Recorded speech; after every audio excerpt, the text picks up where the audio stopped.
Bonjour à toutes et tous, bienvenue à cet événement dédié à la découverte de l'essentiel et même plus du secteur de l'assurance. Un condensé d'informations utiles et pratiques à destination des acteurs de la promotion des métiers, de l'orientation, de l'emploi, de la formation et de l'inclusion. Pour ouvrir cet événement organisé par France Assureur avec l'appui de l'opérateur de compétences Atlas, Cathy Riffau-Chenel, vous êtes sous-directrice du département emploi, formation et diversité à France Assureur. Bonjour. Bonjour Nicolas et bonjour à toutes et à tous. Alors tout d'abord quelques éléments pour appréhender le secteur de l'assurance dans sa globalité et plus particulièrement la branche des sociétés d'assurance. Oui, donc tout d'abord, le secteur de l'assurance est composé de 4 branches professionnelles. On a d'une part les intermédiaires, représentés par la branche des agents généraux d'assurance et celle du courtage, la branche des sociétés d'assistance et puis celle que je représente aujourd'hui, c'est la branche des sociétés d'assurance.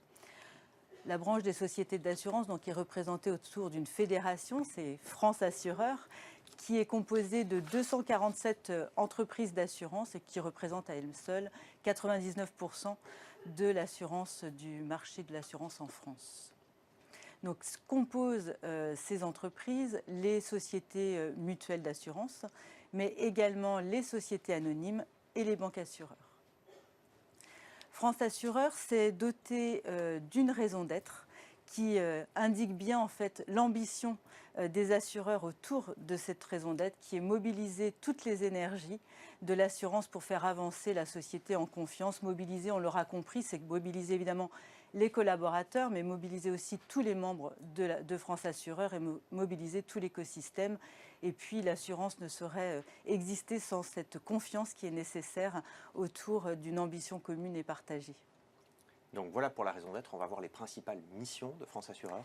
Oui, alors parmi les multiples missions de France Assureur, évidemment, nous représentons l'assurance auprès des pouvoirs publics, que ce soit au niveau national ou international, mais également des institutions et des autorités administratives. On offre aussi à nos adhérents un lieu de concertation, et ça c'est indispensable et utile, de façon à analyser les questions assurantielles au plus proche du terrain. C'est également fournir des données statistiques essentielles évidemment à la profession, informer le public et les médias. C'est notamment notre objet de ce jour, dans l'objectif est aussi de promouvoir les actions de prévention, puisque l'assurance c'est aussi de la prévention. Et puis c'est promouvoir la place de l'assurance dans le monde éducatif et dans le monde académique. Alors le secteur peut aussi être appréhendé par un certain nombre de chiffres clés, de données clés. On va en voir un certain nombre à l'image. Quels sont ceux qui vous paraissent les plus intéressants à mettre en avant? Oui, alors là, on a un panel de données statistiques, évidemment, je ne vais pas tous les commenter. Peut-être à titre d'exemple, c'est 56 millions de véhicules assurés chaque année, c'est presque 35 000 nouveaux sinistres gérés par jour, c'est 2 742 milliards d'euros d'investissement dans l'économie. Donc voilà, en quelques mots et quelques chiffres, ce que représente la réalité de l'assurance aujourd'hui en France. France Assureur résume ses enjeux autour de 3 grands axes, 3 axes d'ailleurs que l'on retrouve sur le site www.franceassureur.fr. Oui, oui, tout à fait. Donc, comme je le disais à l'instant, l'assurance, 3 axes. L'assurance protège. L'assurance protège les biens et les personnes et les entreprises tout au long de leur vie. Mais l'assurance finance, c'est ce qu'on sait souvent moins. L'assurance finance l'économie. Plus de 2 700 milliards d'euros d'investissement avec plus de 31% d'investissement vert en 2021. C'est aussi à soulever et important. Et puis l'assurance emploi, c'est plus de 153 000 collaborateurs dans les sociétés d'assurance, plus de 17 000 recrutements l'an dernier avec un quart en alternance. Merci. Ces enjeux de visibilité, de lisibilité sont d'ailleurs au cœur de l'événement que vous avez tenu à organiser aujourd'hui. Oui, alors cet événement, c'était important pour nous. Pourquoi? Parce qu'on a besoin de rendre visible la profession, ses spécificités, ses réalités, ses métiers et ses ambitions. Mais c'est aussi rendre concret. On a voulu cet événement avec des représentants de l'assurance, des professionnels qui vont incarner leur quotidien, illustrer leur mission au travers de cet événement ce matin. Et puis on a voulu aussi rendre lisibles les enjeux et les missions des assureurs, répondre évidemment à toutes les questions qui nous seront posées aussi bien ici au studio qu'à distance. Donc les questions sont ouvertes. Merci beaucoup Cathy Riffaut-Chenel pour cette entrée en matière. Alors 3 temps forts pour vous éclairer. Le premier temps fort, au-delà des représentations, que recouvre le secteur de l'assurance? Comment en parler? Quelles sont les données clés? Deuxième temps fort, quelle voie d'accès pour quel public? Troisième temps fort, comment évoluer quand on entre dans le secteur? Quelles passerelles, quelles conditions de travail, quelles conditions d'emploi? Des témoignages, des chiffres clés, des questionnaires à choix multiples, vos questions que vous pourrez poster sur le fil de discussion, sur l'application sur laquelle vous êtes connecté. Tout cela rythmera nos échanges. Et tout de suite, le premier temps fort avec les 2 premiers intervenants, Bruno Chassaigne d'AXA et Norbert Girard de l'Observatoire de l'évolution des métiers de l'assurance qui vont rejoindre le plateau.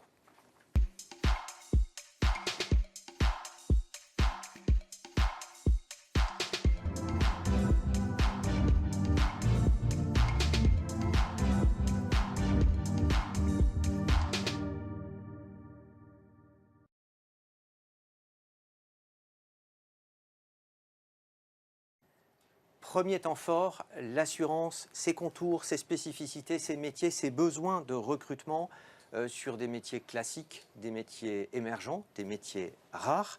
Avec 2 interlocuteurs en plateau, Norbert Girard, vous êtes secrétaire général de l'Observatoire de l'évolution des métiers de l'assurance, l'OEMA, bonjour. Bonjour Nicolas et bonjour à tous. Et Bruno Chassaigne, vous êtes responsable classification et évaluation des postes à AXA France, bonjour. Bonjour à toutes et à tous. Alors pour démarrer, un aperçu en images des idées reçues dans le secteur de l'assurance pour lancer nos échanges.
On va reprendre et approfondir certaines de ces idées reçues, certaines de ces représentations avec nos 2 intervenants en plateau. Alors, première représentation bien ancrée, Bruno Chassaigne, les assureurs sont lents, ils ne sont pas toujours présents lors des grandes catastrophes naturelles, ils sont peu impliqués dans la transition écologique et dans les évolutions sociétales. Qu'en est-il ? Alors, si on prend les différents éléments, notamment les catastrophes naturelles, c'est vrai que ce sont des événements très médiatisés où l'urgence et l'immédiateté sont présents. Pour autant, je crois vraiment que les assureurs, depuis de nombreuses années, cherchent à accélérer leur réactivité. Aujourd'hui, les experts qui interviennent sur le terrain, notamment lors des catastrophes naturelles, ont des moyens à leur disposition. Concrètement, ils peuvent avoir des cartes bleues avec prépaiement pour débloquer des fonds, ils peuvent avoir des solutions d'hébergement, ils peuvent mettre en place des cellules psychologiques. Donc avant même le décret de catastrophe naturelle qui est décidé par les autorités publiques, les experts sont présents sur le terrain pour accompagner les assurés dans ce malheur. Et sur la question du rapport avec la transition écologique, avec le développement durable, là, quelle est la réalité du secteur? En quoi c'est pris en compte aujourd'hui par les sociétés? Alors j'ai envie de répondre sur 2 points. Le premier a été abordé tout à l'heure. Les assureurs ont un rôle essentiel en tant qu'investisseurs. Et très tôt, ils ont, je crois que c'est dans les années 2016-2017, très tôt les assureurs ont communiqué sur leur rôle dans les démarches de décarbonisation, de financement des activités peu ou pas carbonisées.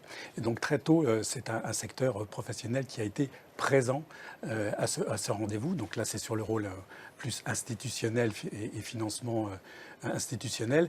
Et puis sur un côté peut-être plus pratico-pratique, on voit que les assureurs et les équipes qui sont sur le terrain ont une forte proximité avec les élus locaux, par exemple, pour faire des plans de prévention quand il y a des vagues submersives, quand il y a des incendies de forêt ou autres. Donc il y a des équipes de spécialisées qui interviennent en amont. Et puis, depuis quelque temps, on voit que les assureurs mettent en place ou utilisent des pièces de rechange, par exemple, avec du matériel de réemploi quand il y a des accidents automobiles ou quand il y a des reconstructions de bâtiments. Donc, je pense que le secteur est très, très ancré dans ce domaine-là. Alors, deuxième image qui, elle aussi, est assez ancrée, ce secteur serait avant tout un secteur financier, Norbert Girard. Oui, alors c'est vrai qu'on le présente souvent comme tel, et on vient de rappeler quelques chiffres. Cathy Riffaut rappelait les 2742 milliards à date qui sont investis dans l'économie. Certes, c'est une partie des équipes qui à la fois gèrent les fonds que nous ont confiés les assurés, mais qui participent également au financement de l'économie. Et globalement, le métier d'assureur, au sens générique du terme, c'est d'abord un métier de service. Et je pense que l'animation qui a été diffusée juste avant montre bien tous les aspects par lesquels les assureurs sont présents au quotidien en proximité des assurés. Peut-être un a priori à dépasser, c'est qu'effectivement, dans ce contexte de digitalisation de l'économie ou de numérisation de l'économie, en fait, la relation humaine n'a jamais été aussi importante. Et donc, les assureurs sont présents en proximité de leurs assurés. Les missions ont sensiblement évolué. De quelle manière, Bruno Chassaigne? Alors, je vais rebondir sur ce que vient de dire Norbert. C'est-à-dire qu'on est vraiment aujourd'hui très orienté sur le service et sur la réponse des besoins des assurés. L'assureur, entre guillemets, n'est plus là uniquement pour régler un sinistre comme c'était il y a encore quelques années. Il apporte du service. Il est même parfois précurseur. Je pense à la téléconsultation, donc, qui maintenant est quasiment quelque chose de presque anodin et qui n'existait pas encore il y a quelques années. Ce sont bien les assureurs qui ont mis en place, qui ont généralisé ces dispositifs de téléconsultation pour les assurés. Donc on est là vraiment dans une approche globale de services rendus aux assurés. Autre frein que l'on peut percevoir, les métiers de l'assurance sont vus comme étant des métiers très techniques, difficiles d'accès, voire hors d'atteinte pour un certain nombre de candidats. Oui, alors on parle souvent du métier d'actuaire, qui est un métier très technique, mais l'assurance ne se résume pas à ce métier, bien heureusement. Et donc il y a énormément aussi de métiers dits supports qui viennent accompagner ces métiers opérationnels assurance. Il y a des métiers de comptable, il y a des métiers de juristes, il y a des métiers d'informaticiens. Juste un exemple pour AXA France, il y a 1200 ou 1300 informaticiens. Donc ce sont des équipes vraiment assez importantes pour venir soutenir les métiers plus opérationnels ou plus techniques. Un complément de réponse, Norbert Girard? Oui, alors certes, les métiers sont techniques, mais ils ne sont pas que techniques. Et en tout état de cause, ils s'apprennent.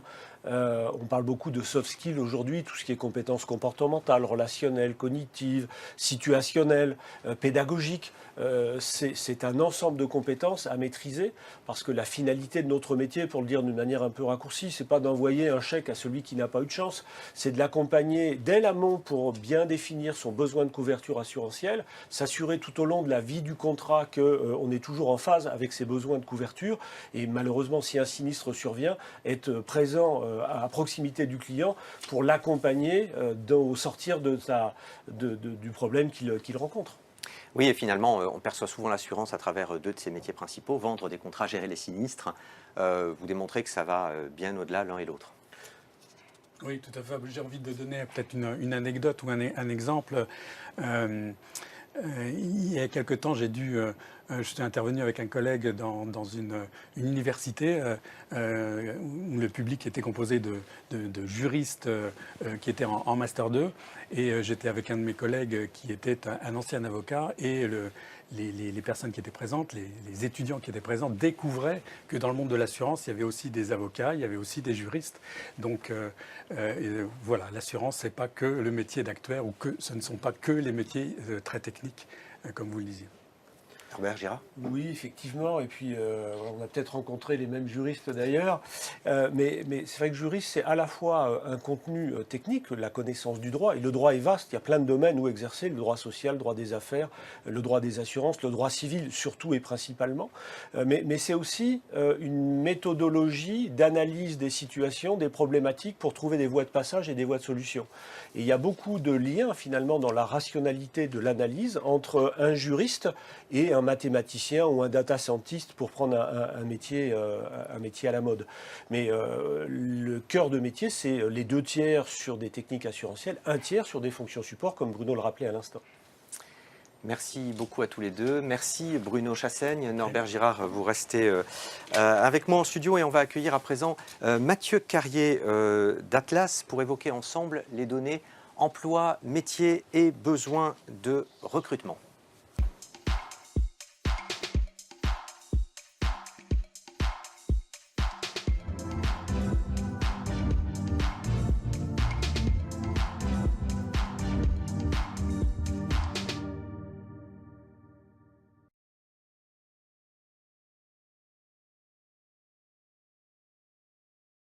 À la découverte des chiffres clés, des métiers, des besoins de recrutement de l'assurance. On accueille Mathieu Carrier, vous êtes directeur ingénierie et certification de l'opérateur de compétences Atlas, qui recouvre 4 grands champs, les banques, l'expertise comptable, le secteur du conseil et le grand secteur de l'assurance. Bonjour Mathieu. Bonjour à tous. Alors avant de découvrir avec vous deux les données emploi, métiers, besoins de recrutement, on va vous soumettre à vous, participants, internautes, un premier questionnaire à choix multiples. Quel a été le volume de recrutement en 2021 dans les sociétés d'assurance alors que la pandémie était en phase de décélération? Donc sur la plateforme, vous allez dans l'onglet sondage, vous cliquez sur l'onglet sondage, vous aurez cette question qui apparaît, vous avez 4 choix qui vous sont proposés. Est-ce que en 2021, c'était 7 100 personnes qui ont été recrutées, 12 100, 17 100 ou 22 100? On va vous laisser un peu de temps pour faire votre choix et je vous rappelle que vous pouvez bien sûr sur le fil de discussion poster tous vos commentaires. Cet événement est fait pour ça et toutes vos questions à nos intervenants. Norbert Girard, on a vu tout à l'heure en ouverture les chiffres clés de l'assurance en nombre d'entreprises, en nombre de salariés. Quelles sont cette fois, si l'on se penche plus particulièrement sur les données d'emploi, les principales caractéristiques du secteur de l'assurance, notamment des sociétés d'assurance? Quelle est la répartition géographique? Alors, sur la répartition géographique, on va dire que 4 salariés sur 10 travaillent sur la région Île-de-France. Et donc 6 salariés sur 10 travaillent en province, donc dans l'ensemble du territoire national. Maintenant, il y a plein d'autres chiffres également que l'on pourrait proposer pour illustrer ce profil sociodémographique de l'assureur, entre guillemets. Alors, on va voir quelques chiffres en particulier, notamment sur le taux d'encadrement, la proportion de CDI, l'ancienneté moyenne, et je vous laisse commenter ces chiffres-là. Alors, si on peut les apercevoir à l'image. Voilà, en attendant que ça apparaisse, peut-être, vous allez pouvoir nous les commenter. Merci. Quelques chiffres. Alors par tous, si l'ensemble des données sont disponibles sur le site de l'Observatoire, bien évidemment. Mais un chiffre intéressant, c'est 93,1% de salariés en CDI. Ce chiffre est important parce que ça montre que le secteur de l'assurance est essentiellement composé de personnes qui sont là de manière longue. Quand on le compare à l'ancienneté moyenne, plus de 13 ans, ça veut dire que si effectivement, on a coutume de dire qu'on vient souvent dans l'assurance par hasard, sauf atavisme familial, on y reste par choix. Et ça, c'est important. Et on y reste par choix parce que les conditions d'exercice de son métier sont bonnes et d'évolution professionnelle sont bonnes. Et le différentiel d'un peu moins de 7%, forcément, c'est du CDD, mais dans une large mesure aussi, c'est de l'alternance, c'est-à-dire c'est la possibilité de rejoindre le secteur de l'assurance et d'y préparer un métier en y préparant un diplôme. Donc ces deux chiffres-là déjà sont en soi éclairants. Et puis on a dit que c'était des métiers relativement techniques. Et effectivement, on peut le voir sur l'indicateur du taux de cadre, plus d'un salarié sur deux a le statut cadre. Alors c'est pas nécessairement au moment où on entre dans la carrière, mais en tout état de cause, ça donne des possibilités d'évolution pour accéder à des niveaux de responsabilité qui correspondent à un statut cadre. Et alors, autre donnée intéressante, bien sûr, quels sont les principaux métiers? Et là, on se penche plus particulièrement sur les salariés en poste. Quel est le top des métiers exercés dans le secteur? Et vous nous avez proposé une extraction de vos données de l'Observatoire. Oui, une petite extraction sur la répartition des salariés par grand domaine fonctionnel de métier.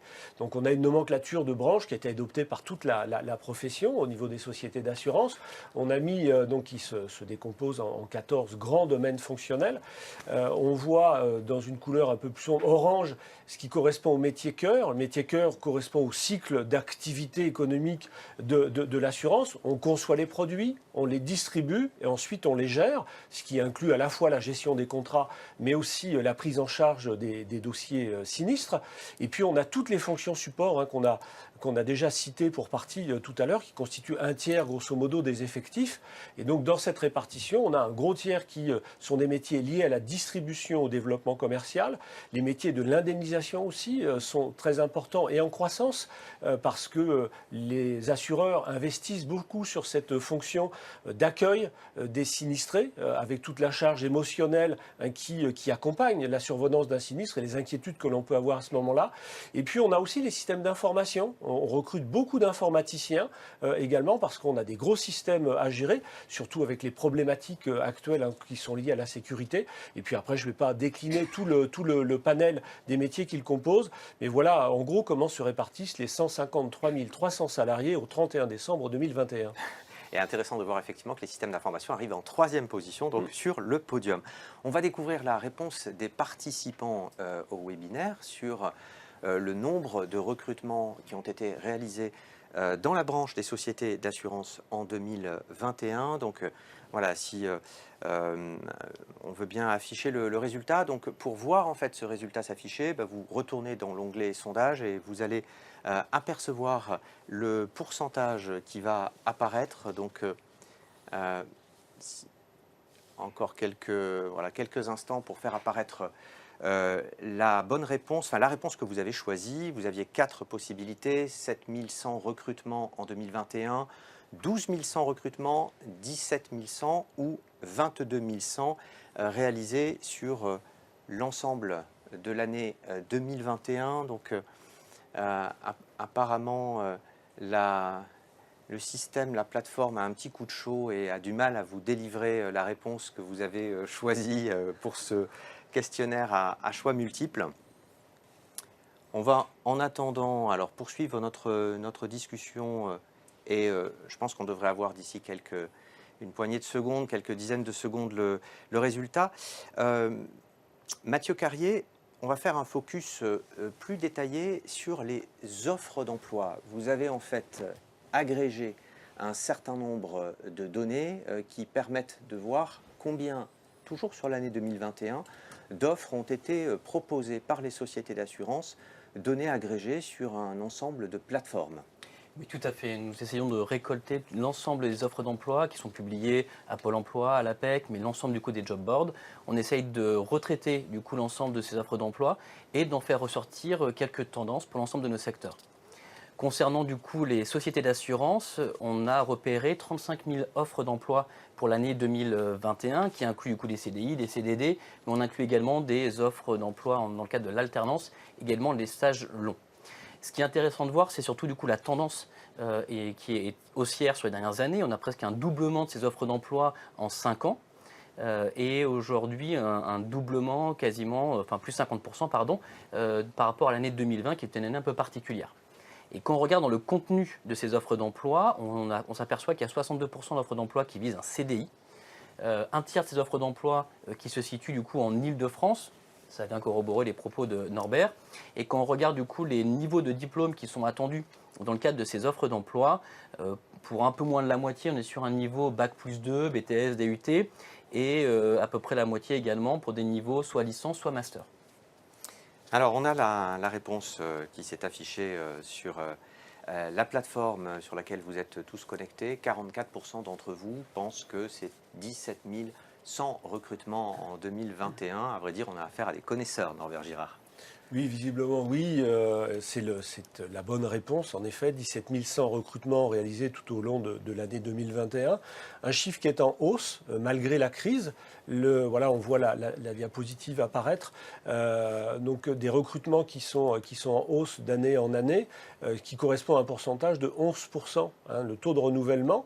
Alors, sur 2020, on avait eu un léger retrait, mais pour la cause de crise, il y avait un peu moins de mobilité et de turnover dans les entreprises, donc des recrutements moindres, mais ça reste quand même à un haut niveau. Tous les ans, l'assurance crée de l'emploi et recrute massivement. Donc 17 000 recrutements en 2021, autour de 35 000, Mathieu Carrier, offres d'emploi. On va voir à présent quels sont les métiers qui ont donné lieu au plus grand nombre d'offres d'emploi.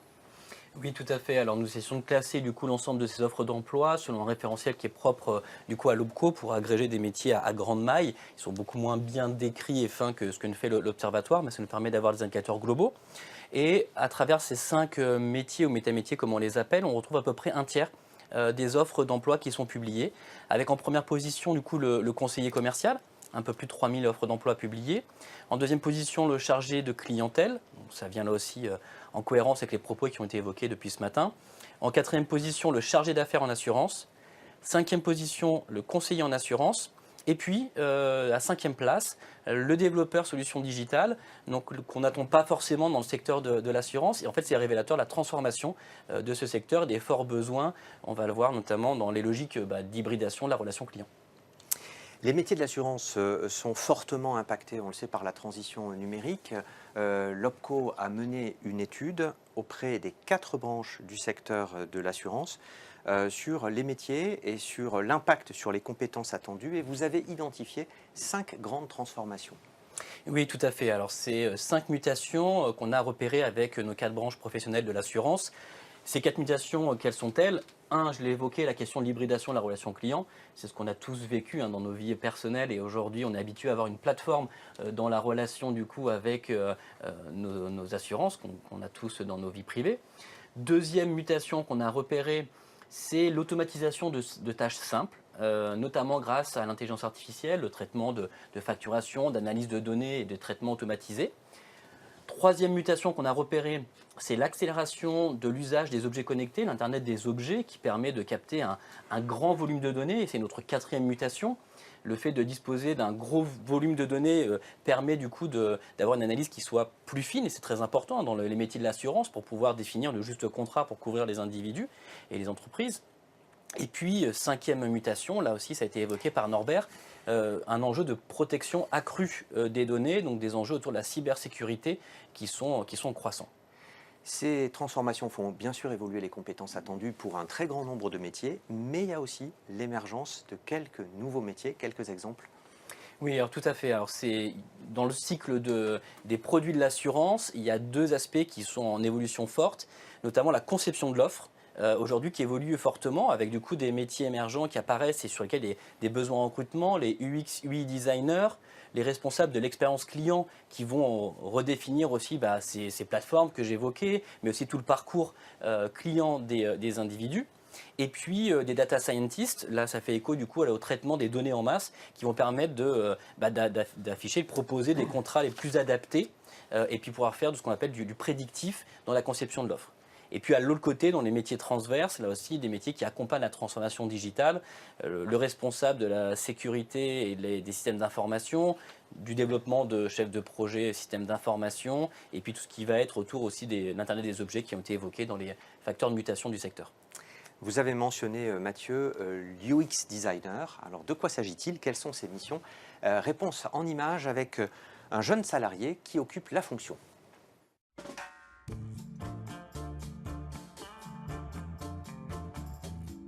Quoi de mieux que d'explorer des terres inconnues, de tester de nouvelles sensations? Aujourd'hui, un Apple découvre que rien ne remplace l'expérience vécue, surtout quand on navigue sur un site. Alors je suis UX designer au sein de la direction de la communication de la Matmut. UX design veut dire conception de l'expérience utilisateur. Mon objectif est donc de concevoir un parcours digital marquant, satisfaisant et utilisable pour l'utilisateur.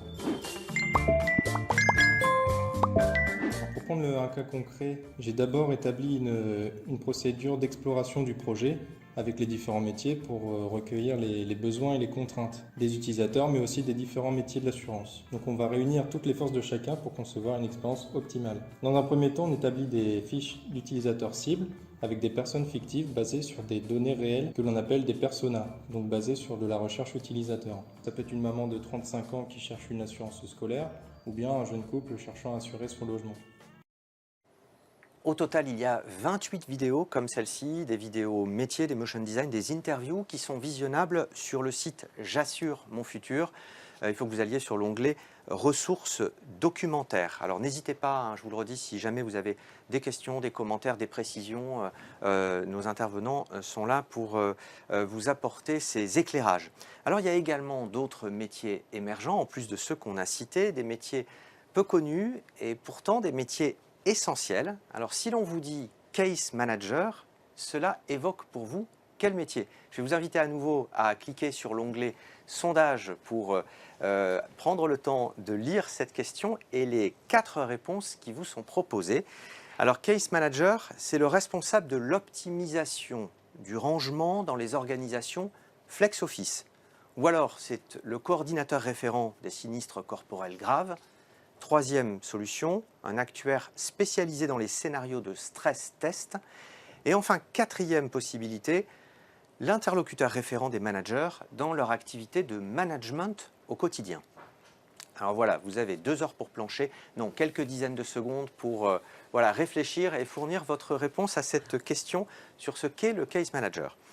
On va vous laisser un petit peu de temps, effectivement, pour faire votre choix. Et en attendant, on va illustrer très concrètement les besoins de recrutement sur différents types de métiers dans une entreprise du secteur, en l'occurrence le groupe Covea. Que ces métiers soient très répandus, qu'ils soient émergents, qu'ils soient rares. Aline Julet, qui est responsable du recrutement du groupe Covea, elle ne pouvait pas être présente aujourd'hui, mais elle a répondu à nos questions il y a 2 jours et je vous propose de découvrir son témoignage en images. Aline Julet, responsable du pôle recrutement du groupe Covea, bonjour. Bonjour Nicolas Lagrange. Alors, quelques chiffres clés, quelques caractéristiques principales de votre groupe. Alors, le groupe Covea, aujourd'hui, c'est 3 marques, MAF, MMA et GMF. Et puis, une société d'assistance pour nos sociétaires et nos clients qui est Fideli Assistance. Et depuis peu, le groupe Partner qui exerce de la réassurance. Et donc, Covea, aujourd'hui, c'est 21 000 collaborateurs sur toute la France. 21 000 salariés qui exercent dans des fonctions, dans des lieux, dans des structures qui peuvent être assez différentes au sein du groupe.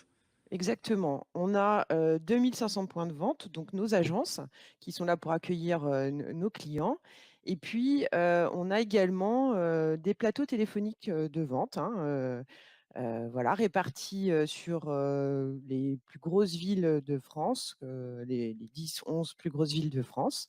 Donc ça, c'est pour la partie vente et puis pour la partie, gestion de sinistres, on a également, le pendant des plateaux, téléphoniques, qui gèrent, des sinistres, auto, habitation et puis on gère aussi, la vie, la santé, la prévoyance. Voilà. Quelle est l'ampleur de vos besoins de recrutement?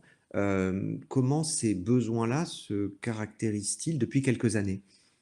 Alors, on est, en moyenne, on a, 4 000 actes de recrutement, par an, qui se décomposent en 1 500 à peu près, recrutements internes, donc de la mobilité interne, de la construction de parcours professionnels et tout le reste, est pourvu par des recrutements, à l'externe. Principalement sur quel métier, ces besoins-là, se concentrent-ils? Alors, on a plus de entre 600 et 700 recrutements à l'année sur des fonctions de la relation client, à la fois sur la vente, comme je vous le disais tout à l'heure, ou sur de la gestion de sinistres. Et ce qui est aussi à noter, c'est qu'on a entre 100 et 200 recrutements à l'année de managers de proximité, qui peuvent être des directeurs d'agence, mais aussi, des animateurs de groupe dans, nos plateaux téléphoniques. Donc, ces fonctions un petit peu, 1er niveau de management, mais qui continuent aussi à exercer, des activités plus techniques assurantielles de vente ou de gestion. Voilà, donc, vraiment notre gros bataillon va se situer, ici et comme vous l'avez compris, ça touche toute la France, puisque ça peut être sur nos points de vente ou dans nos, plateaux téléphoniques. Et Et puis puis oui, je vous en prie. allez-y. J'allais vous dire, vous avez, également, bien sûr, des métiers qui sont un peu moins dans le viseur des candidats, des métiers qui sont plus spécifiques. Si vous aviez peut-être un ou 2 exemples à nous, mentionner, quels seraient-ils? Alors, on a un métier, auquel je pense, spontanément, qui est un petit peu atypique, c'est l'expertise, salariée. Alors, voilà, ce sont nos collaborateurs qui vont aller expertiser des sinistres, sur site chez nos clients et qui là, donc, font appel à la fois à des compétences assurantielles, bien sûr, pour expertiser ces sinistres-là, mais avec une forte connaissance, du secteur du bâtiment, l'électricité, la plomberie, et j'en passe.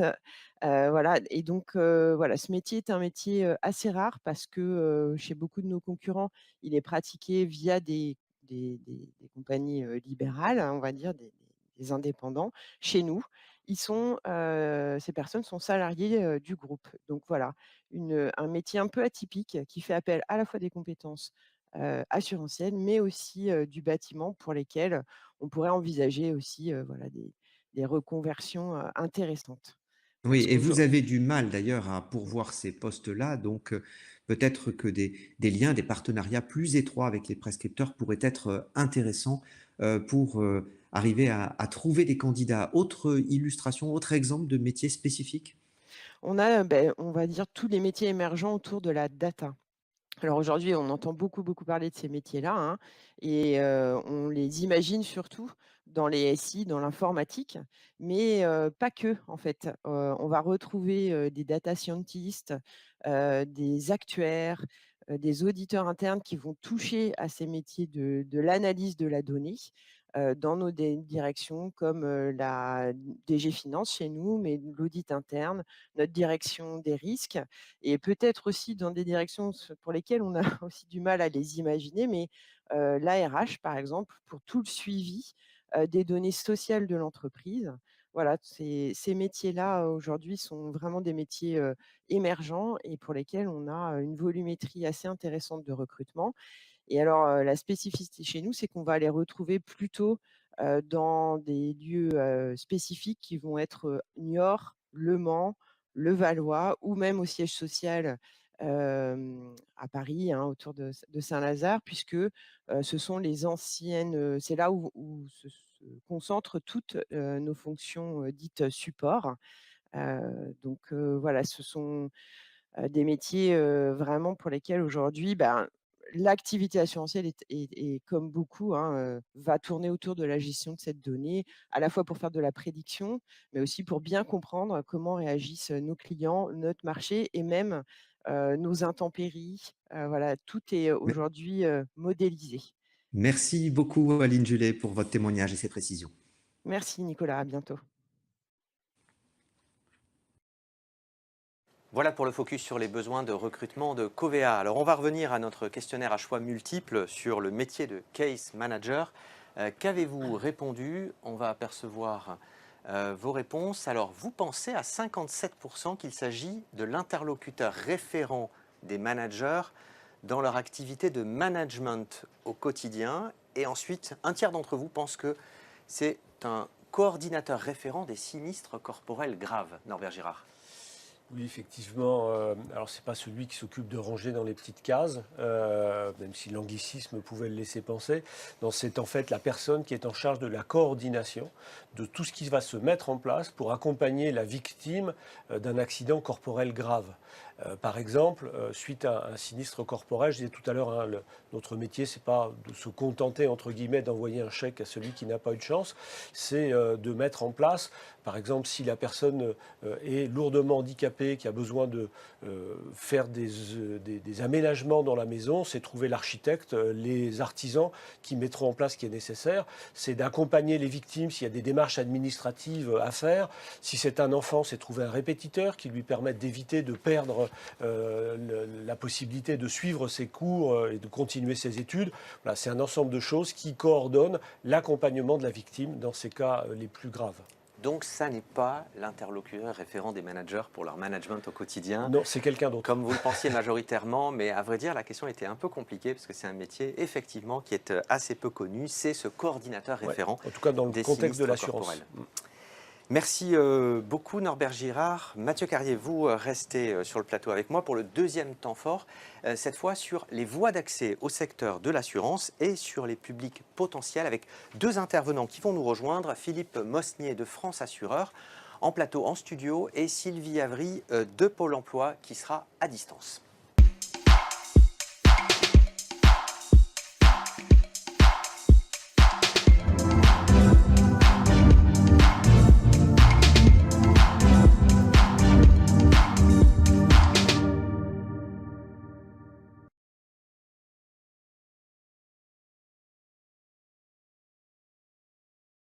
Quelles sont les voies d'accès au secteur de l'assurance et pour quel public? Alors les voies d'accès sont des voies d'accès scolaires, universitaires, en formation initiale, en alternance, pour des publics diversifiés, jeunes, demandeurs d'emploi, salariés en reconversion. Et on évoquera dans un troisième temps la formation continue des salariés.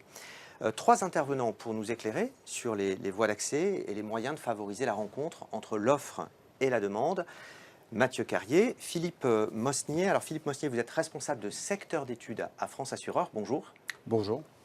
On retrouve à distance Sylvie Avry. Sylvie Avry, vous êtes conseillère entreprise à l'agence Pôle emploi de Saint-Pierre-des-Corps, près de Tours. Bonjour.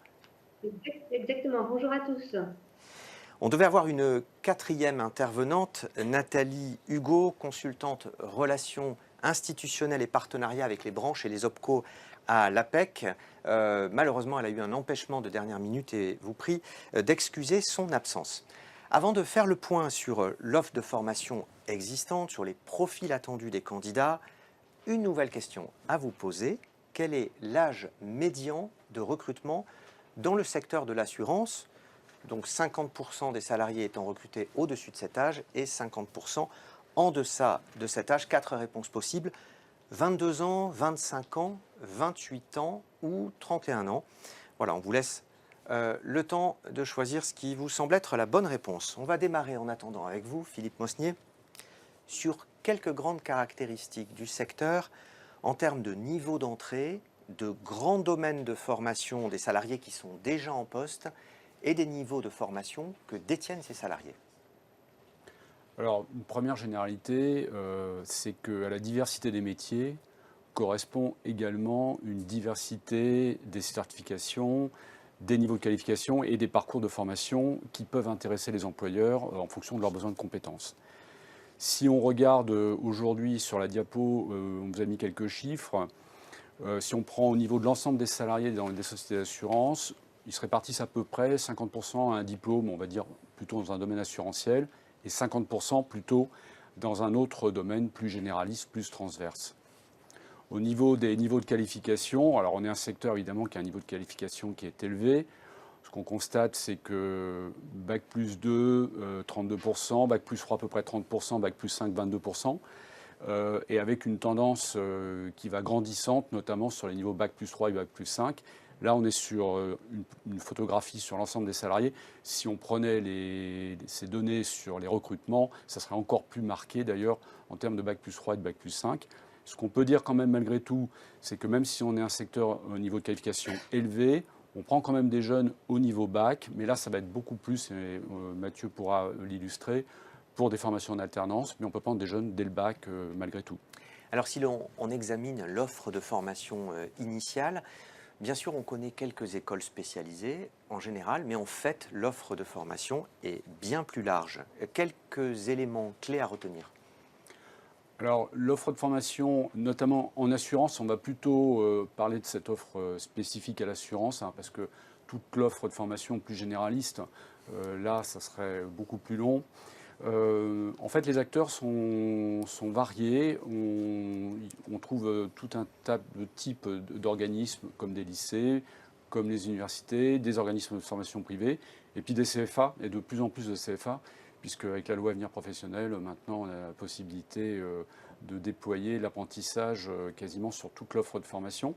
Au niveau de la répartition sur le territoire, elle est plutôt bonne, et en général elle s'est pas mal développée autour des pôles économiques qu'on va trouver en France de l'assurance. Et puis, dernier point important, c'est qu'aujourd'hui, on a la possibilité de préparer une formation en assurance par la voie d'alternance. C'est presque généralisé. Il y a quand même encore un certain nombre de formations qui restent en formation initiale, mais on dirait que 80% de l'offre peut être accessible aujourd'hui par la voie de l'alternance. Alors on va voir les voies d'accès niveau par niveau, Bac plus 2, Bac plus 3, Bac plus 5, en regardant quelles sont les principales certifications qui sont proposées par la voie initiale. On commence par Bac plus 2, Philippe Mosnier. Alors Bac plus 2, ce qui est évidemment notoire à ce niveau, c'est le BTS Assurance.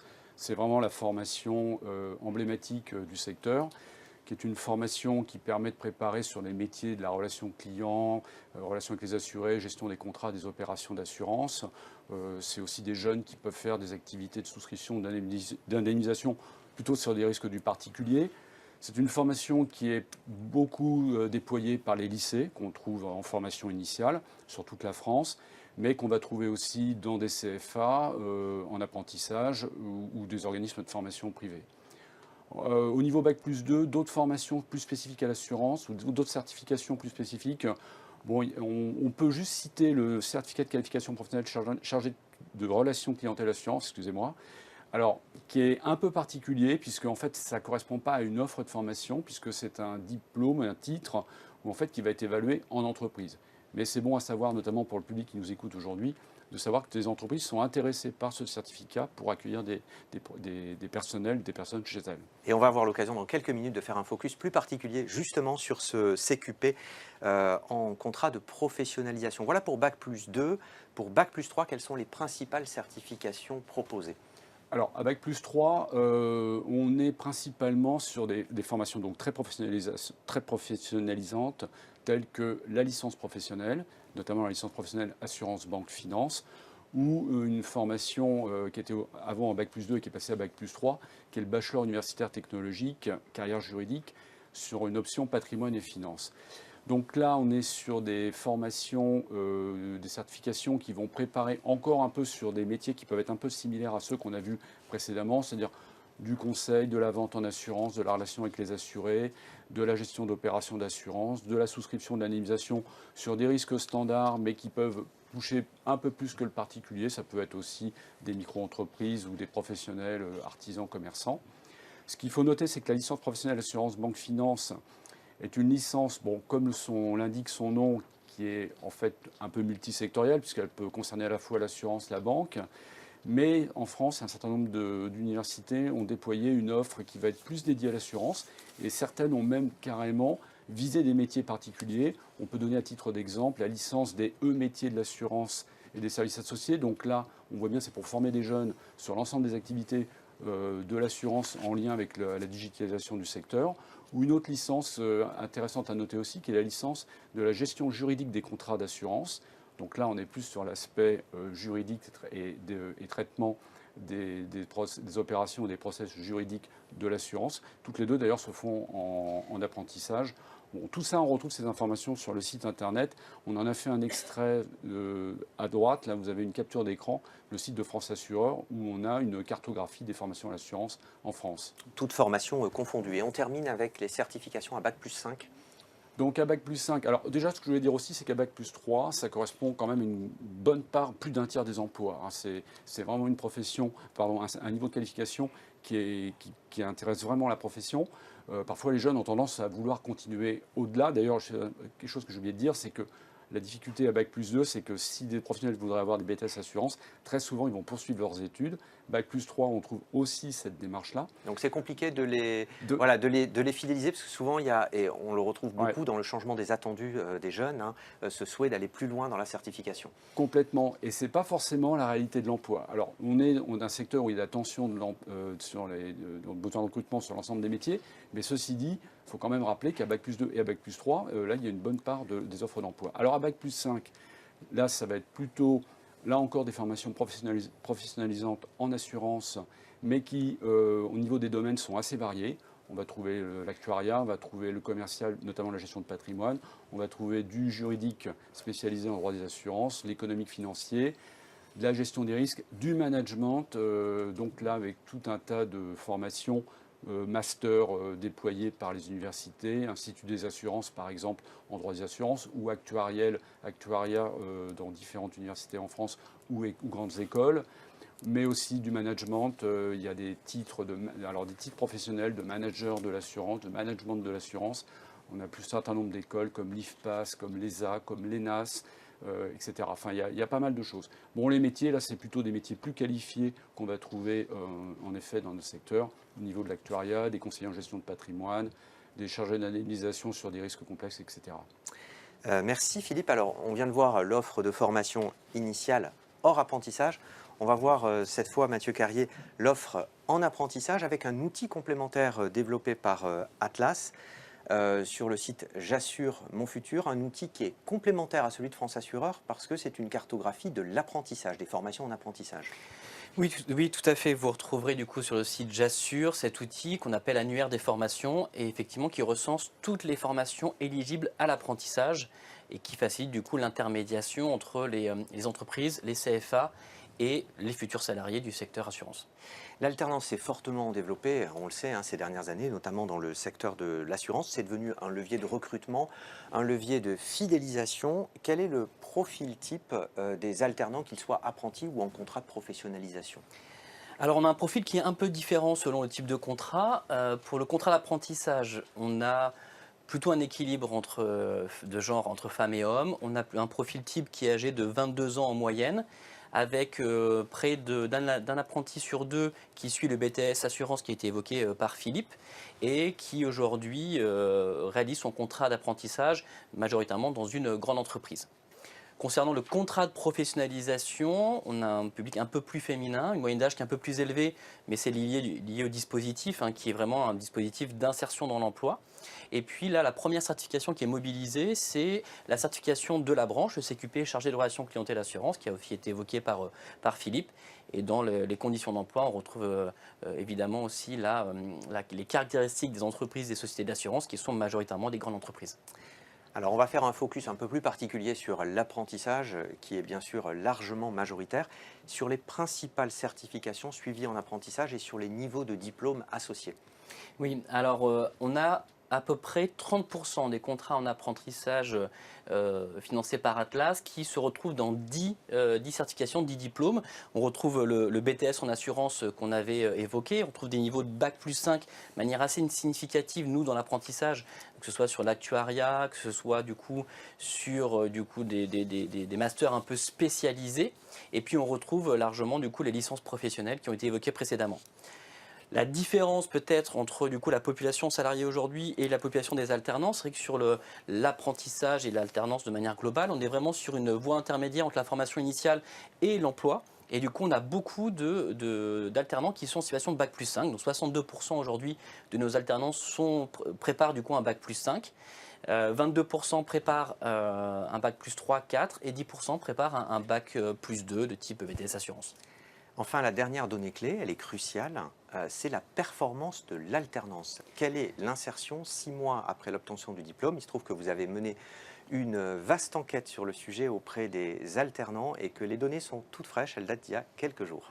Ah oui, c'est vraiment des chiffres en avant-première et on ne les a même pas encore diffusés au sein de nos instances. On a mené effectivement une grande enquête auprès de près de 100 000 alternants dont on a financé les contrats en 2020, 2021, voire 2022. Et on a essayé de regarder quelle était leur situation 6 mois après la fin de leur contrat en alternance. Ce qui est intéressant dans le cas des sociétés d'assurance, c'est que 86% sont en emploi, dont 58% en CDI, 13% poursuivent un contrat d'apprentissage et 12% sont en CDD de plus de 6 mois. Ce qui est intéressant également, c'est qu'on a près d'un alternant sur 2 qui est toujours dans l'entreprise dans laquelle il a fait son contrat en alternance. 81% utilisent les compétences qui ont été acquises au cours de la formation et 96% sont satisfaits, voire très satisfaits de leur parcours en alternance. Vous aurez l'occasion de communiquer plus en détail sur les résultats de cette enquête. Alors on va voir vos réponses, les réponses des internautes à la question qui a été posée sur l'âge médian d'entrée dans le secteur de l'assurance. Alors vous avez répondu à une majorité, 52% d'entre vous pensent que cet âge médian c'est 25 ans. Qu'en est-il, Philippe Mosnier? Alors, l'âge médian, il est un petit peu plus élevé, il est plus près de 30 ans. Simplement, ce qu'on peut dire, notamment les moins de 30 ans, c'est à peu près 50% des recrutements. En revanche, si on prend les moins de 26 ans, c'est un jeune sur 2 qui rentre dans le secteur par la voie de l'alternance. Mais ça, c'est une autre donnée. C'est ça. Le chiffre exact en fait qu'on retrouve sur l'Observatoire de l'évolution des métiers de l'assurance, c'est 30,9. C'est pour ça que voilà, vous avez proposé le chiffre de 31 ans. Donc c'est bien 31 ans, cet âge médian de recrutement, ce qui montre bien que ce sourcing, il est finalement très large et que les publics peuvent être très diversifiés. Sylvie Avry, vous êtes toujours connectée à distance, donc conseillère entreprise à l'agence Pôle emploi de Saint-Pierre-des-Corps. Vous organisez chaque année un forum de recrutement autour des métiers de la banque et de l'assurance. On va voir avec vous quels sont les publics, mais juste avant, quelques précisions sur le format et sur la durée de cet événement annuel. Oui, donc c'est un événement que nous organisons chaque année. Ça doit être la 14e ou la 15e édition. Donc c'est un format qui a lieu sur une journée. 2 sessions, une le matin et une l'après-midi qui est à l'identique. En préalable de ces sessions, il y a une mini-conférence sur les métiers de la banque et de l'assurance qui est assurée par nos partenaires, donc à savoir la France Assureur pour l'assurance qui envoie un ambassadeur. Et côté banque, c'est la Fédération bancaire française qui a un représentant qui est là pour animer la mini-conférence. Et ensuite, c'est un job dating.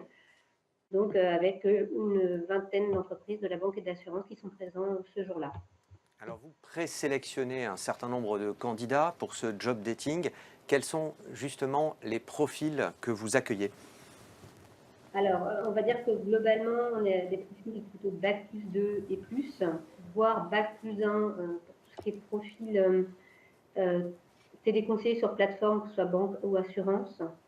Donc, on va dire globalement, voilà, on est plutôt sur du bac plus 2 et plus au global. Avec une part non négligeable également de salariés en reconversion qui sont plus âgés. Exactement, oui, on ouvre également des salariés en reconversion. Alors, vous recherchez aussi des profils de salariés qui ont travaillé dans le bâtiment et les travaux publics pour des offres d'emploi en lien avec l'expertise assurance dans le secteur de la construction. Oui, sur notre secteur, en fait, on a des entreprises d'expertise en habitation, construction, et donc ils sont à la recherche de tels experts, en effet. Et c'est pas facile à trouver, bon, si ce n'est des personnes issues de BTS Assurance ou de licence Pro Assurance, comme on a pu l'évoquer. Donc ils élargissent en fait à des profils type BTS Économie de la construction ou des commerciaux, des commerces technico-commerciaux dans le bâtiment, des chargés d'affaires, des collaborateurs d'architectes, voilà, des personnes qui seraient issues du second œuvre qui accepteraient d'évoluer vers ces métiers. Merci. Dernière question. Quelles sont les autres formes de partenariat possibles avec les entreprises de l'assurance, avec les autres acteurs de la promotion des métiers, de l'orientation, de la formation? Ouais, bah déjà, moi je pense que la première chose, c'est déjà d'essayer d'élargir le sourcing, hein, comme on a dit, peut-être à des personnes en reconversion qui auraient des compétences transverses. Et puis, on a des outils chez Pôle emploi qui existent. Je pense notamment à l'immersion, hein, la PMSMT, donc qui permet de faire découvrir des métiers, de rassurer des recrutements, peut-être justement pour des profils en reconversion. Donc, pour cela, on peut s'adresser à Pôle emploi directement pour les immersions. Il y a la plateforme Mes Immersions Facilitées qui existe aussi, hein, donc on peut directement se connecter dessus. Et puis, on peut aussi, on a aussi une nouvelle plateforme qui s'appelle Mes Événements Emploi, donc où on peut organiser des événements, type des forums, des job dating. Donc, il ne faut pas hésiter de prendre contact avec Pôle emploi. On est là pour vous. Voilà. Merci beaucoup pour ça. Je suis ravie parce que grâce à vous, je mets un visage à Monsieur Mosnier. On a eu beaucoup d'échanges par téléphone et aujourd'hui, je le rencontre. Voilà, c'est ça aussi, favoriser la rencontre et la mise en relation entre les acteurs nombreux de ce secteur-là. Merci beaucoup pour ces infos pratiques, ces infos utiles. Merci à tous les deux en studio et à vous à distance, Madame Avry. Et je le dis pour notre public, n'hésitez pas vous-même à témoigner sur le fil de discussion, ça enrichira les échanges de vos propres initiatives ou de vos idées pour promouvoir ces métiers et pour faciliter la rencontre entre l'offre et la demande. Alors, nouvelle séquence, à quoi peuvent ressembler les parcours en alternance? Quelles formations d'entrée les entreprises peuvent-elles proposer? Comment se tourner vers des publics plus âgés? C'est ce que l'on va voir avec les témoignages de professionnels d'AXA et de Generali, Pauline Bessière, Samira Philippe et Valentin Cruz d'Apinto qui nous rejoignent en plateau.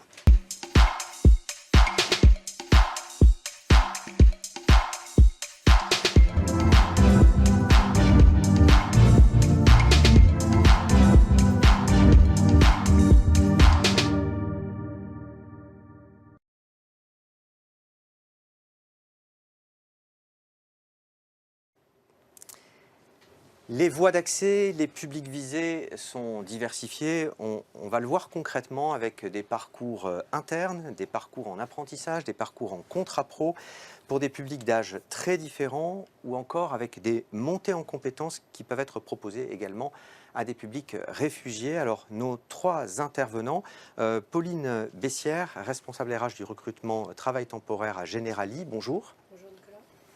Samira Philippe, qui est recruteuse de talent à AXA. Bonjour. Bonjour Nicolas. Et troisième interlocuteur, Valentin Dacruz Pinto. Bonjour. Bonjour, enchanté.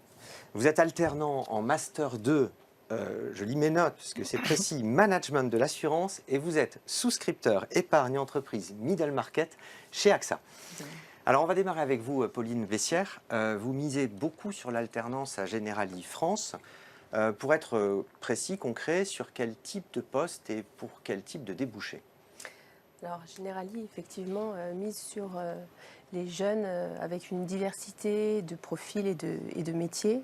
Nous recrutons chaque année environ 250 alternants sur des contrats d'apprentissage ou de professionnalisation. La moitié des postes proposés concernent les métiers spécialisés de l'assurance, comme la souscription, l'indemnisation, l'actuariat, les commerciaux, mais également une autre moitié qui concerne les postes, ce qu'on appelle les fonctions support, telles que la finance, l'informatique, le digital, les RH, la communication RSE par exemple. Voilà, avec une place centrale pour l'alternance et des niveaux de formation qui peuvent être assez larges, comme on l'a vu tout à l'heure. Vous vous retrouvez, j'imagine, dans les propos qui ont été tenus. Exactement. Les niveaux sont très larges puisque nous recrutons du bac plus 1 au bac plus 5 en alternance. À l'issue du contrat, vous proposez, alors parfois vous proposez des contrats et les jeunes veulent poursuivre, et puis parfois vous ne souhaitez pas forcément poursuivre, mais en gros, sur les principaux chiffres de débouchés, vous proposez des postes en CDI à quelle proportion d'alternants ou en CDD?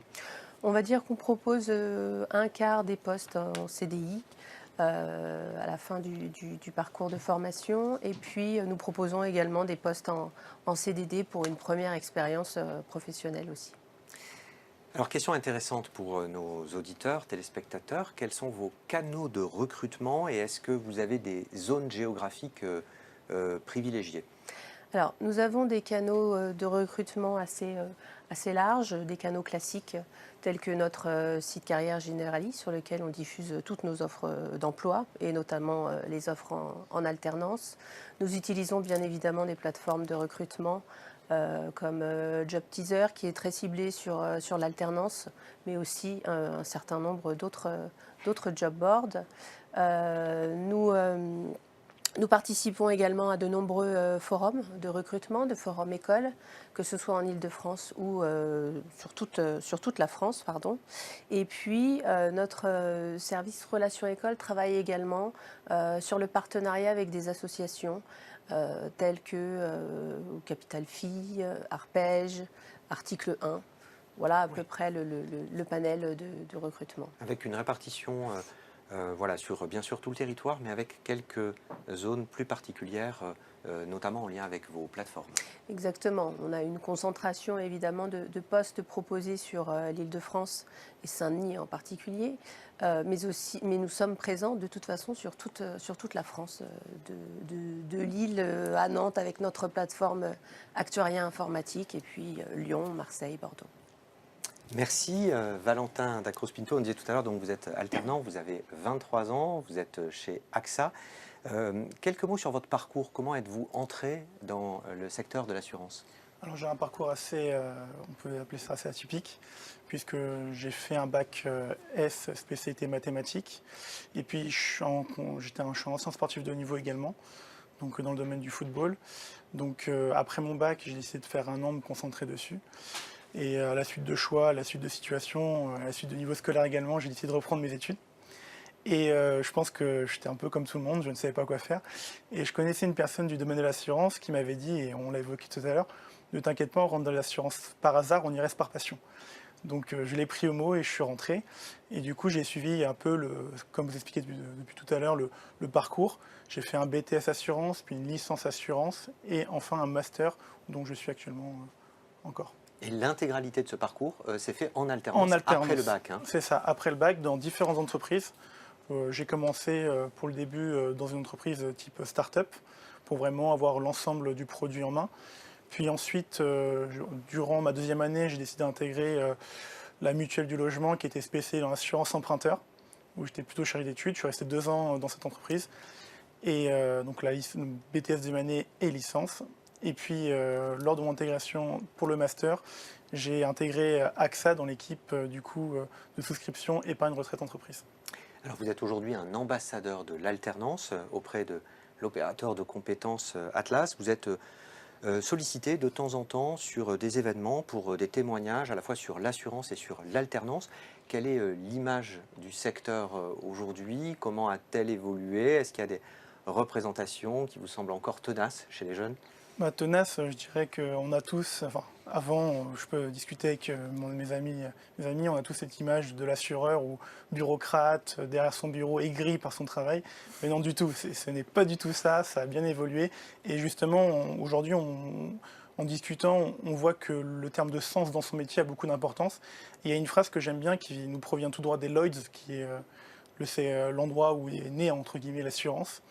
Qu'on connaît actuellement, c'est la contribution du plus grand nombre pour l'infortune de quelques-uns. Et ça, vraiment, ça résume le secteur en termes de services, en termes de mutualisation des risques de la plupart des contrats. Et c'est vraiment ce sens-là, en tant qu'investisseur, en tant qu'impact, qui est très important et qui est très méconnu du grand public. On évoquait tout à l'heure des parcours diversifiés et des profils diversifiés. Et en échangeant de manière préparatoire avec vous, vous m'avez raconté que dans les différentes promos dans lesquelles vous étiez, dans les différentes entreprises, vous l'avez vraiment constaté avec finalement des parcours atypiques. On serait presque tenté de dire qu'il n'y a que des parcours atypiques. Le témoignage que j'ai le plus frappant, c'est un de mes grands amis qui est actuellement en master et qui est dans l'âge de 28 ans et qui a fait un bac pro électrique. Donc rien à voir avec le secteur de l'assurance, et qui avait fait un forum justement, et pareil, il a décidé d'intégrer la formation Ou je peux également citer une personne qui a fait une licence mathématique qui s'est retrouvée dans ma promotion actuellement. J'ai également une personne qui a fait de l'histoire de l'art et qui se retrouve actuellement en train d'assurer les œuvres d'art. C'est vraiment des profils de tout horizon avec des expériences différentes qui font toute la richesse de ce métier. Merci beaucoup pour votre témoignage et on voit que vous gagnez en aisance avec cette casquette d'ambassadeur de l'alternance. Merci pour cet échange et cet éclairage. Alors Samira Philippe, pour AXA France, vous recrutez en alternance plutôt des conseillers commerciaux dans le nord et dans l'est de la France. On va détailler avec vous un dispositif bien spécifique en alternance sur la relation clientèle, mais juste avant, j'aimerais que vous nous disiez quelques mots sur un parcours un peu plus classique, un peu plus court de 7 semaines à destination d'un public un peu plus averti. De quoi s'agit-il ? C'est ça, effectivement, Nicolas. On a plusieurs portes d'entrée pour nos métiers commerciaux salariés. Donc la première, c'est via une formation initiale de 7 semaines qu'on appelle Cap Vente chez AXA. Donc c'est une formation obligatoire qui est soumise à une habilitation. Et cette formation permet d'acquérir des connaissances techniques, des compétences commerciales, comportementales, en vue justement d'obtenir cette habilitation et de pouvoir exercer le métier de conseiller clientèle AXA, épargne et protection. Elle est complétée dans le temps par un temps 2 et un temps 3 d'une semaine chacun. On a environ une formation par mois proposée, à la fois sur du présentiel, 18 jours au centre de formation AXA, 12 jours en distanciel et 5 jours terrain. Et donc ce format pédagogique permet une meilleure efficacité d'apprentissage et de préserver aussi l'équilibre vie privée, vie professionnelle. Et donc c'est une formation avec des frais. Les frais sont pris en charge pour cette formation. Et comme vous l'avez dit, effectivement, elle s'adresse plutôt à des conseillers, des commerciaux confirmés ou des expérimentés de notre secteur d'activité. Alors deuxième dispositif, et on l'a évoqué mais très rapidement tout à l'heure, c'est le CQP, le certificat de qualification professionnelle, CRCA, donc conseiller en relation clientèle assurance. Là, c'est destiné à un public moins qualifié, plus éloigné. C'est un parcours de 7 mois qui débouche sur une certification assez appréciable et vous misez beaucoup sur ce dispositif avec des volumes qui sont intéressants. Mais juste avant, peut-être une précision sur les prérequis pour entrer dans ce parcours-là. Effectivement, on a cette chance d'avoir 2 possibilités d'intégration via les formations, donc l'initiale et cette formation en alternance, donc qui permet justement de mettre le bon profil sur le bon format de formation et tout au long de l'année pour toutes les régions. Aujourd'hui, les profils qu'on recherche, ce sont des profils souvent en reconversion professionnelle ou en recherche d'emploi. On ne recherche pas forcément des personnes ayant une expérience commerciale ou dans notre secteur d'activité. Il n'y a pas de niveau requis, ça c'est également une chose importante. Et sachant que cette formation est certifiante et a aujourd'hui un équivalent Bac+2 depuis 2002, on vérifiera cette capacité à suivre la formation et l'apprentissage, mais pas besoin effectivement de niveau pour cette formation. Pas besoin du bac pour un parcours de 7 mois qui débouche sur une certification à Bac+2.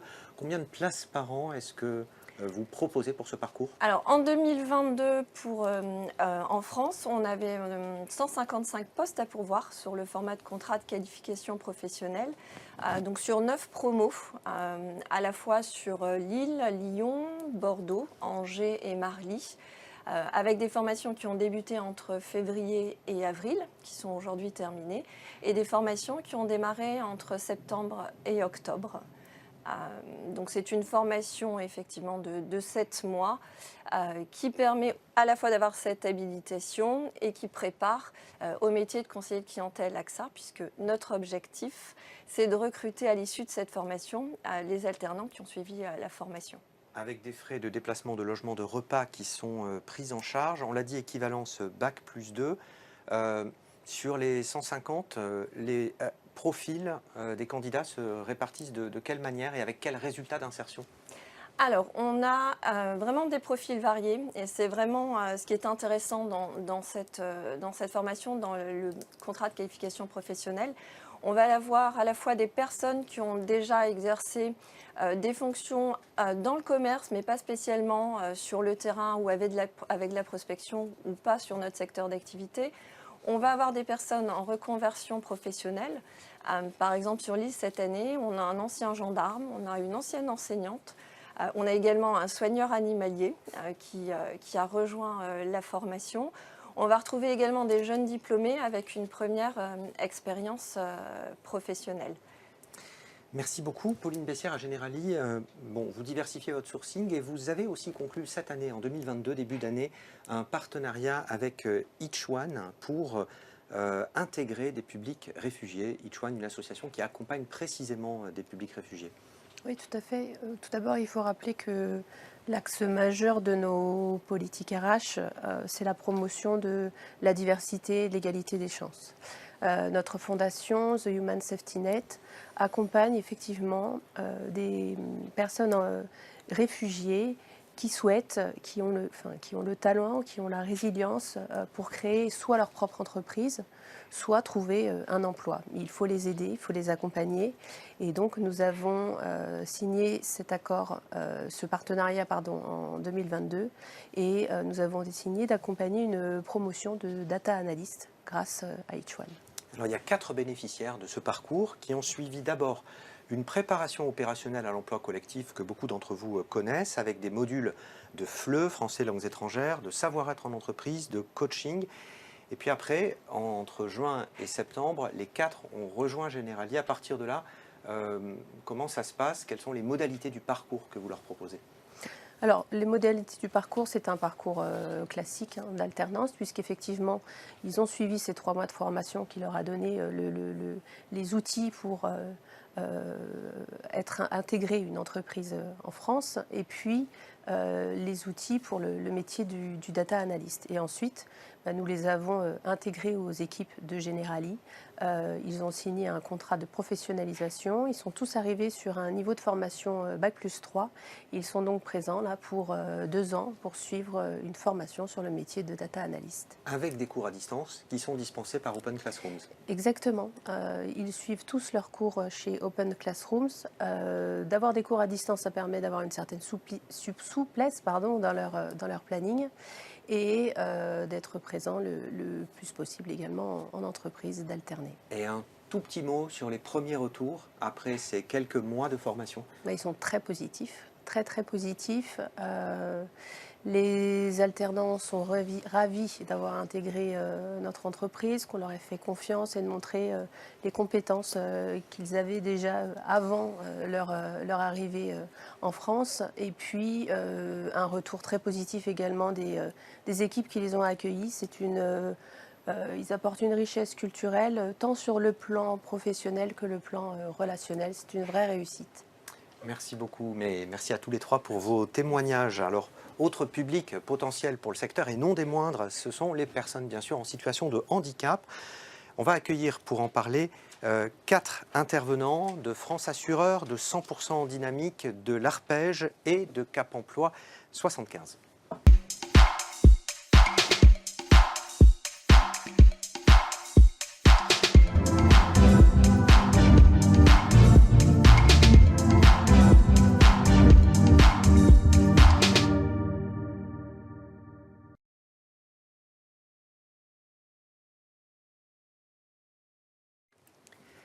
Quelles actions possibles pour promouvoir l'emploi des personnes en situation de handicap? Quels accompagnements, quels acteurs, quels partenariats? On va évoquer ce sujet avec tout d'abord 3 intervenants en plateau. Marie-Ange Vildeuil, bonjour.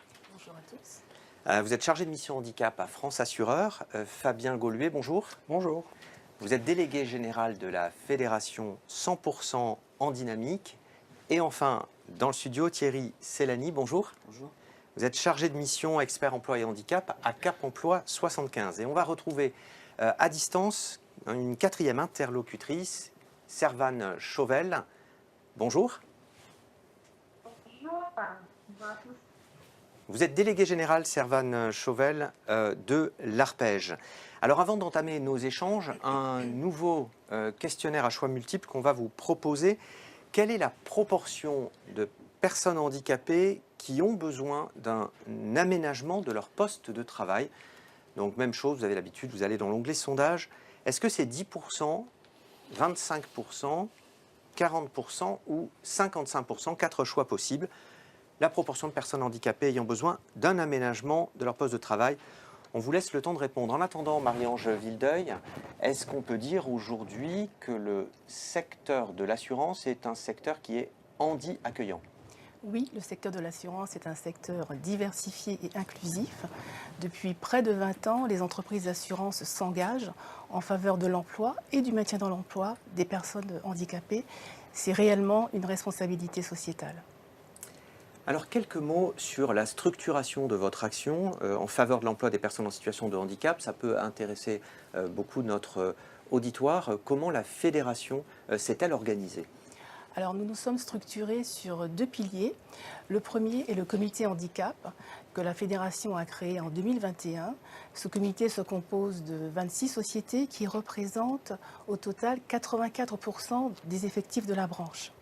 C'est le comité handicap qui définit par exemple la feuille de route des actions que la fédération va déployer.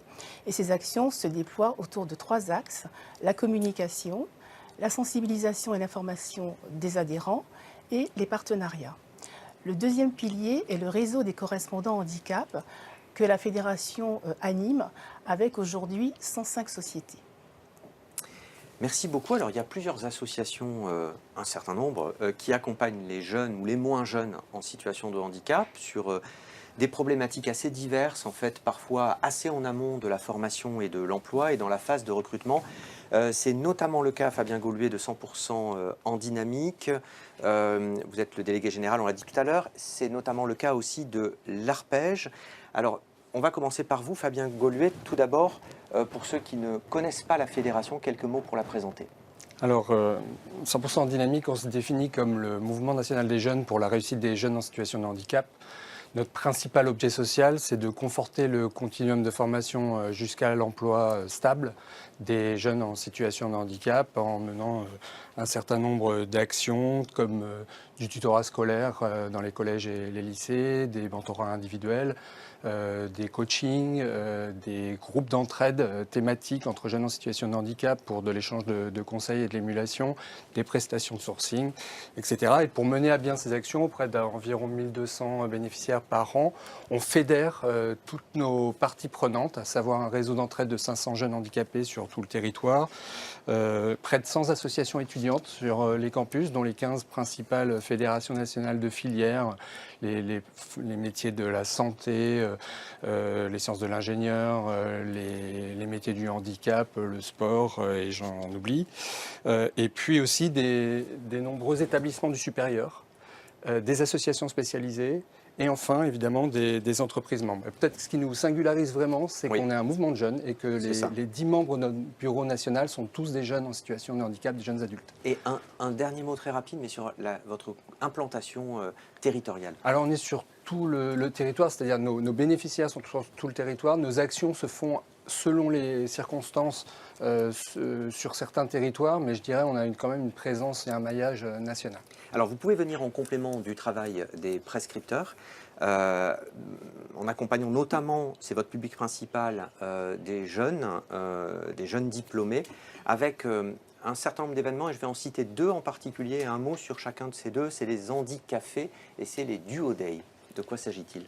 Alors, le Duo Day, sans doute certains ici le connaissent, c'est une journée d'immersion qui se tient pendant la semaine pour l'emploi des personnes en situation de handicap, pour un stagiaire en situation de handicap, mis en binôme avec un collaborateur de l'entreprise, et de plus en plus avec une visée d'insertion professionnelle. Il y a moyen de s'inscrire sur la plateforme Duo Day de façon très simple pour rejoindre cette opération, encore une fois, qui se situe en novembre. Nous, devant la pertinence du dispositif, on en a fait une prestation de pré-sourcing tout au long de l'année qui s'appelle Handimmersion et pour laquelle on fait le matching entre les profils de nos bénéficiaires et le vivier de l'entreprise partenaire. Alors les Handicafés, c'est une action plus ancienne qui a été fondée par l'ADAPT, qui est la structure qui a créé la Semaine pour l'emploi des personnes handicapées. On les fait soit en virtuel, soit en présentiel, en partenariat avec une vingtaine d'établissements d'enseignement supérieur. Et donc là, c'est vraiment des rencontres de recrutement entre Mission Handicap et jeunes en situation de handicap, avec au préalable un coaching des candidats. Pour votre fédération, quels sont vos enjeux à l'égard des prescripteurs, des acteurs de la promotion des métiers de l'emploi de l'orientation qui nous écoutent? Alors les prescripteurs, c'est un gros enjeu parce que paradoxalement, un des stéréotypes des témoignages de jeunes en situation de handicap qu'on peut avoir, c'est de dire à tel moment, mes parents se sont entendus dire par un prescripteur, un médecin, un enseignant, un directeur d'établissement, votre enfant n'ira pas au-delà du collège. Et en réalité, par l'obstination de la famille, ces jeunes sont devenus étudiants et ont réussi un cursus. Donc pour nous, les prescripteurs, sans forcément le savoir, ont du mal à discerner, à projeter sur un jeune l'expression de ses potentialités à long terme. D'où l'intérêt, et ça a été évoqué tout à l'heure, je l'ai entendu, de ces capsules vidéo qui peuvent être faites de témoignages, parce que rien n'est plus impactant que le témoignage d'un jeune qui explique ce qui a jalonné son parcours, les freins et les leviers, et les bonnes pratiques. Et donc nous, dans notre vivier, on a une dizaine de jeunes qui ont suivi des formations dans les métiers de l'assurance. Et dans le cadre de nos formations, on pourrait tout à fait imaginer la création de ce genre de support. Merci pour cette suggestion. Alors, autre association, l'Arpège, on vous retrouve à distance, Servane Chauvel. Quelques mots pour présenter votre association et son ambition. Oui, merci de l'invitation. Bonjour à Fabien. Salut Servane. On se définit un peu comme des cousins dans notre activité. Alors nous, chez Arpège, on accompagne des jeunes qui ont entre 15 et 30 ans, quelle que soit la typologie de handicap. Et l'accompagnement de ces jeunes, chez Arpège, il se fait grâce à des salariés qui sont dans des entreprises partenaires et qui sont mobilisés pour accompagner des jeunes à un moment dans leur orientation et dans leur parcours professionnel. Et parmi ces entreprises, des assureurs, et Generali nous citait tout à l'heure, et ils font partie de nos très fidèles et partenaires depuis bientôt 15 ans. Pour créer des liens entre les jeunes en situation de handicap et les entreprises, quel format d'accompagnement est-ce que vous proposez? Quel format d'événement? Oui, alors il y en a plusieurs. Un qu'on met en place toutes les semaines et tout au long de l'année, ce sont des visites d'entreprise. L'objectif est qu'un groupe d'une dizaine de jeunes qui se connaissent ou qui ne se connaissent pas aillent dans l'entreprise, avec pour objectif vraiment de découvrir la création d'un bien, d'un service, d'aller vraiment toucher du doigt le métier. Et les témoignages, tout à l'heure, le disait aussi, le monde de l'assurance, c'est un monde qu'on connaît peu ou qu'on ne connaît pas quand on est jeune, ou qu'on voit à travers les informations à la télé quand il y a, par exemple, des problèmes météorologiques, enfin des choses comme ça. Donc on parle des assurances, mais on ne connaît pas vraiment les métiers. Et donc l'objectif de ces visites d'entreprise, c'est d'aller rencontrer les personnes qui travaillent au quotidien. Et puis de manière induite, ça va être aussi de sensibiliser les salariés au sujet du handicap, parce qu'on crée de la rencontre entre les jeunes et ces salariés, et ça permet du coup d'avancer et de mettre à mal aussi un certain nombre de stéréotypes. Et enfin, dernière question rapidement, même question qu'à Fabien Goluet, quels enjeux à l'égard des prescripteurs, préconisations éventuelles? L'enjeu, c'est vraiment de permettre à un maximum de jeunes de participer à nos actions, que ce soit celles mises en place par l'équipe de Fabien, par celle d'Arpège. En fait, l'objectif, c'est vraiment de rapprocher le monde professionnel. Et nous, on fait partie de ces acteurs qui mettons en place des actions sur le terrain. Fabien parlait du DUOD, il y a des visites d'entreprise, on organise des coachings pro, il y a aussi tout un travail autour du mentorat. Donc le but, c'est que les prescripteurs d'orientation se saisissent de toutes ces opportunités pour emmener un maximum d'actions terrain pour les jeunes qui les accompagnent. Merci beaucoup, Servane Chauvel. Alors, Marie-Ange Vildeuil, même question finalement du côté de la fédération. Sur quel type d'actions concrètes est-ce que vous vous engagez d'ores et déjà aujourd'hui? Eh bien, on a vu que nos actions portent sur 3 axes. En ce qui concerne la communication, nous développons essentiellement des actions de promotion de nos métiers et des actions d'inclusion. Nous organisons par exemple des webinaires qui sont dédiés aux étudiants, aux jeunes diplômés ou aux demandeurs d'emploi. Nous participons à de nombreux salons et événements métiers-emploi. Sur l'axe partenariat, nous développons justement des partenariats avec par exemple l'APEC et la GFIP. Nous tissons des liens avec des établissements de l'enseignement supérieur. Et en ce qui concerne le dernier volet de l'information et de la sensibilisation de nos adhérents, chaque année, nous organisons un séminaire annuel qui réunit le comité handicap et les correspondants handicap. Lors de notre dernier séminaire, nous avons abordé par exemple des sujets tels que la neurodiversité en entreprise, le maintien dans l'emploi ou l'accessibilité numérique. Voilà, donc nos actions visent en fait plusieurs objectifs: lever les idées reçues, promouvoir la diversité de nos métiers, une diversité de métiers qui fait appel à tous les talents et des métiers qui sont tous accessibles, et présenter les nombreuses opportunités d'emploi que le secteur propose. Merci. Alors, on va regarder le résultat de la question que je vous avais proposée tout à l'heure. Proportion de personnes handicapées ayant besoin d'un aménagement de leur poste de travail. Vous avez répondu majoritairement. Pour 40% d'entre vous, vous pensez que c'est 10% de personnes handicapées, et pour un tiers d'entre vous, vous pensez que c'est 25% des personnes handicapées qui ont besoin d'un aménagement. Quelle est la bonne réponse? Alors la bonne réponse est 10%, et c'est même moins de 10%. Voilà. On peut rappeler à ce propos que de nombreux acteurs existent pour accompagner à la fois l'employeur et le collaborateur dans leur démarche. Merci Thierry Cellani. Vous êtes chargé de mission à Cap Emploi 75, en charge du secteur de l'assurance, et vous accompagnez des jeunes et des moins jeunes avec des publics, des profils qui sont assez diversifiés. Tout à fait. En fait, dans le cadre de nos missions, on accompagne donc des personnes qui sont en situation de handicap, tout type de handicap, que ce soit moteur, psychique, mental, visuel, auditif et cognitif. L'objectif pour nous, c'est de pouvoir les remettre en poste. On a un accompagnement qui permet de travailler sur la posture, les CV, la technique de recherche d'emploi. Et aussi, on va accompagner les entreprises pour qu'ils puissent atteindre leurs 6% de personnes en situation de handicap. Et on fait beaucoup de communication et d'information auprès de ces structures. Alors, deux précisions. Sur les outils de sourcing, vous avez une CVTech élargie, j'aimerais que vous nous en disiez quelques mots. Et sur les outils d'accompagnement, il y a bien sûr les prestations d'appui spécifiques, les PASS. Tout à fait. En fait, en interne, on a une CVTech. On a des candidats qui nous contactent et qui souhaitent trouver du travail, notamment dans le secteur de l'assurance, des mutuelles ou même des banques. Et on organise une CVTech en interne qui permet aux candidats d'être mis en relation directement avec les entreprises. Et c'est une CVTech qui est partagée avec Pôle emploi dans le cadre des nouvelles teams handicap. Exactement. En fait, on a un rapprochement avec le Pôle emploi.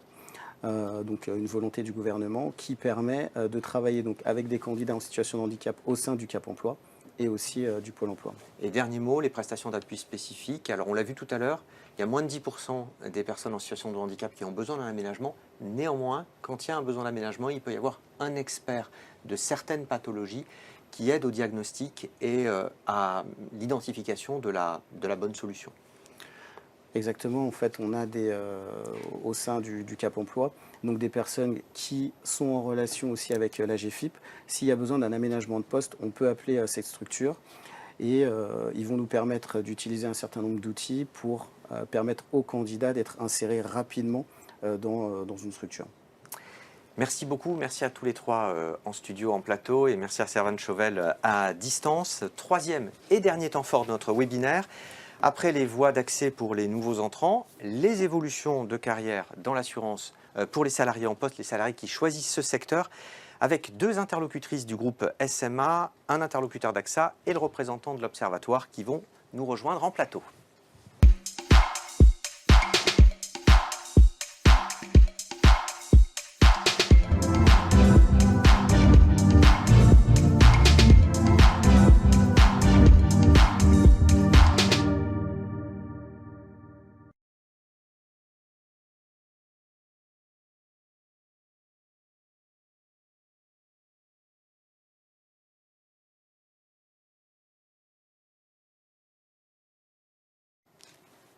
Troisième temps fort, quelles évolutions de carrière, quelles conditions de travail, quelles conditions d'emploi pour ceux qui choisissent le secteur. 4 intervenants pour y voir plus clair. Virginie Gosselin, bonjour. Alors Virginie, vous êtes gestionnaire négociatrice au sein du groupe SMA qui compte près de 3000 salariés. Aurélia Tiercelin, bonjour. Bonjour. Vous êtes conseillère stratégique en GEPP, gestion des emplois et des parcours professionnels et des projets transverses, au sein également du groupe SMA. Et puis on retrouve Norbert Girard et Bruno Chassaigne qui étaient avec nous au tout début de ce webinaire. Alors une question toute simple pour entamer nos échanges sur ce troisième temps. Quelle proportion de salariés changent de métier chaque année? Est-ce que c'est 5%, 10%, 15%, 20% ou 25%? On vous laisse le temps de voter dans l'onglet sondage. Virginie Gosselin, vous avez 38 ans, vous êtes aujourd'hui donc gestionnaire négociatrice à SMA à Lille. Vous n'êtes que depuis 2 ans dans ce secteur de l'assurance. Racontez-nous ce qui vous a mené tout d'abord vers ce secteur.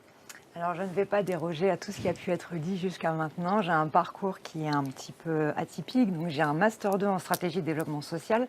Donc, à l'origine, je suis sociologue. Je n'ai pas trouvé de travail dans ma branche. Donc, j'ai travaillé pendant 15 ans en restauration. Donc, mon cœur de métier, la restauration. Et puis ensuite, des missions transverses sur de la comptabilité, du recrutement. Et ensuite, des soucis de santé m'ont mené à un licenciement pour inaptitude. Et je devais donc passer par une reconversion professionnelle. Et j'ai fait un bilan de compétences pour savoir ce qui prédominait en caractéristiques chez moi. Et je ne me suis fermé aucune porte, c'est-à-dire que je ne me suis pas initialement orientée vers l'assurance. Je cherchais un métier à composante juridique majeure. Et je suis tombée sur une offre d'emploi, donc l'offre de gestionnaire négociateur. Et pour gérer les sinistres donc dans la construction. Et j'ai donc postulé pour ce poste en alternance. Comment s'est passé votre recrutement et quel a été le parcours proposé qui vous a permis de prendre le poste en alternance? Oui, alors l'offre avait été proposée par Mission Handicap Assurance, donc Marie-Ange qui était là tout à l'heure et qui m'a accompagnée tout au long de cette démarche. J'ai eu plusieurs entretiens pour la sélection. Et suite à ça, étant donné que je ne venais pas de l'assurance et que je n'avais pas de formation initiale, j'ai suivi 5 semaines de formation préqualifiante avec l'AFPA et 4 jours d'intégration au sein de la SMA pour justement me faire découvrir ce nouveau poste et confirmer ma volonté d'entamer l'alternance qui a suivi dès le mois de septembre. C'est à ce moment-là que j'ai intégré l'IAE de Lille, donc sur le parcours licence professionnelle conseiller et gestionnaire en assurance. Et à la fin de cette alternance, j'ai eu la proposition pour être CDIsée dans l'entreprise que j'avais intégrée une petite année auparavant. Accompagnement par France Assureur, par l'Opco Atlas, par Talent Handicap. Et vous disiez, je ne déroge pas à la règle, puisqu'effectivement, dans votre promo, dans le cadre de la licence, il y avait là aussi des profils de collègues qui étaient très divers. Très, très atypique, puisque nous étions 33 dans cette promotion et seulement 2 personnes étaient en parcours, disons, classique, c'est-à-dire après bac, le parcours assurance. Donc, un petit florilège des exceptions. Nous avions une licence en biochimie, des fleuristes, des pompiers, on avait des militaires, des gens qui avaient fait des licences de droit, des BTS commerce. Donc, au final, très, très peu de gens étaient, dès leur sortie de bac, avaient cette volonté d'intégrer le secteur de l'assurance.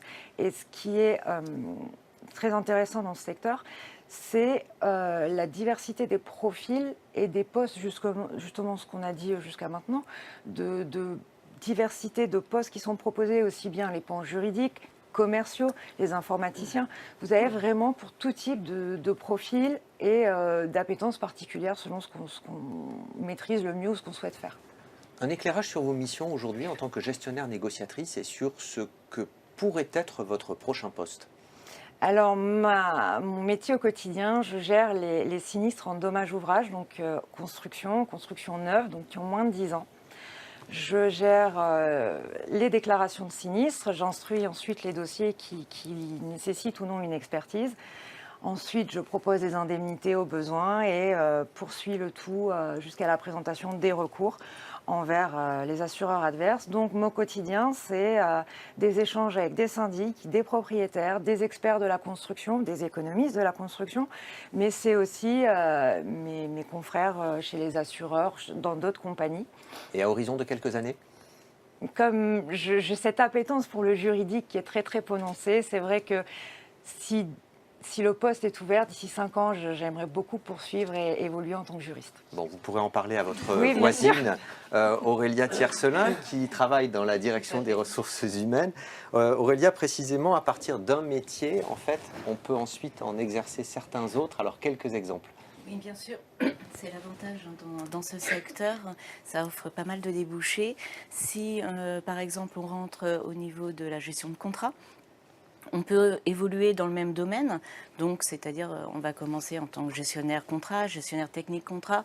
On peut évoluer ensuite sur une fonction cadre de gestionnaire analyste négociateur avec des risques spécifiques.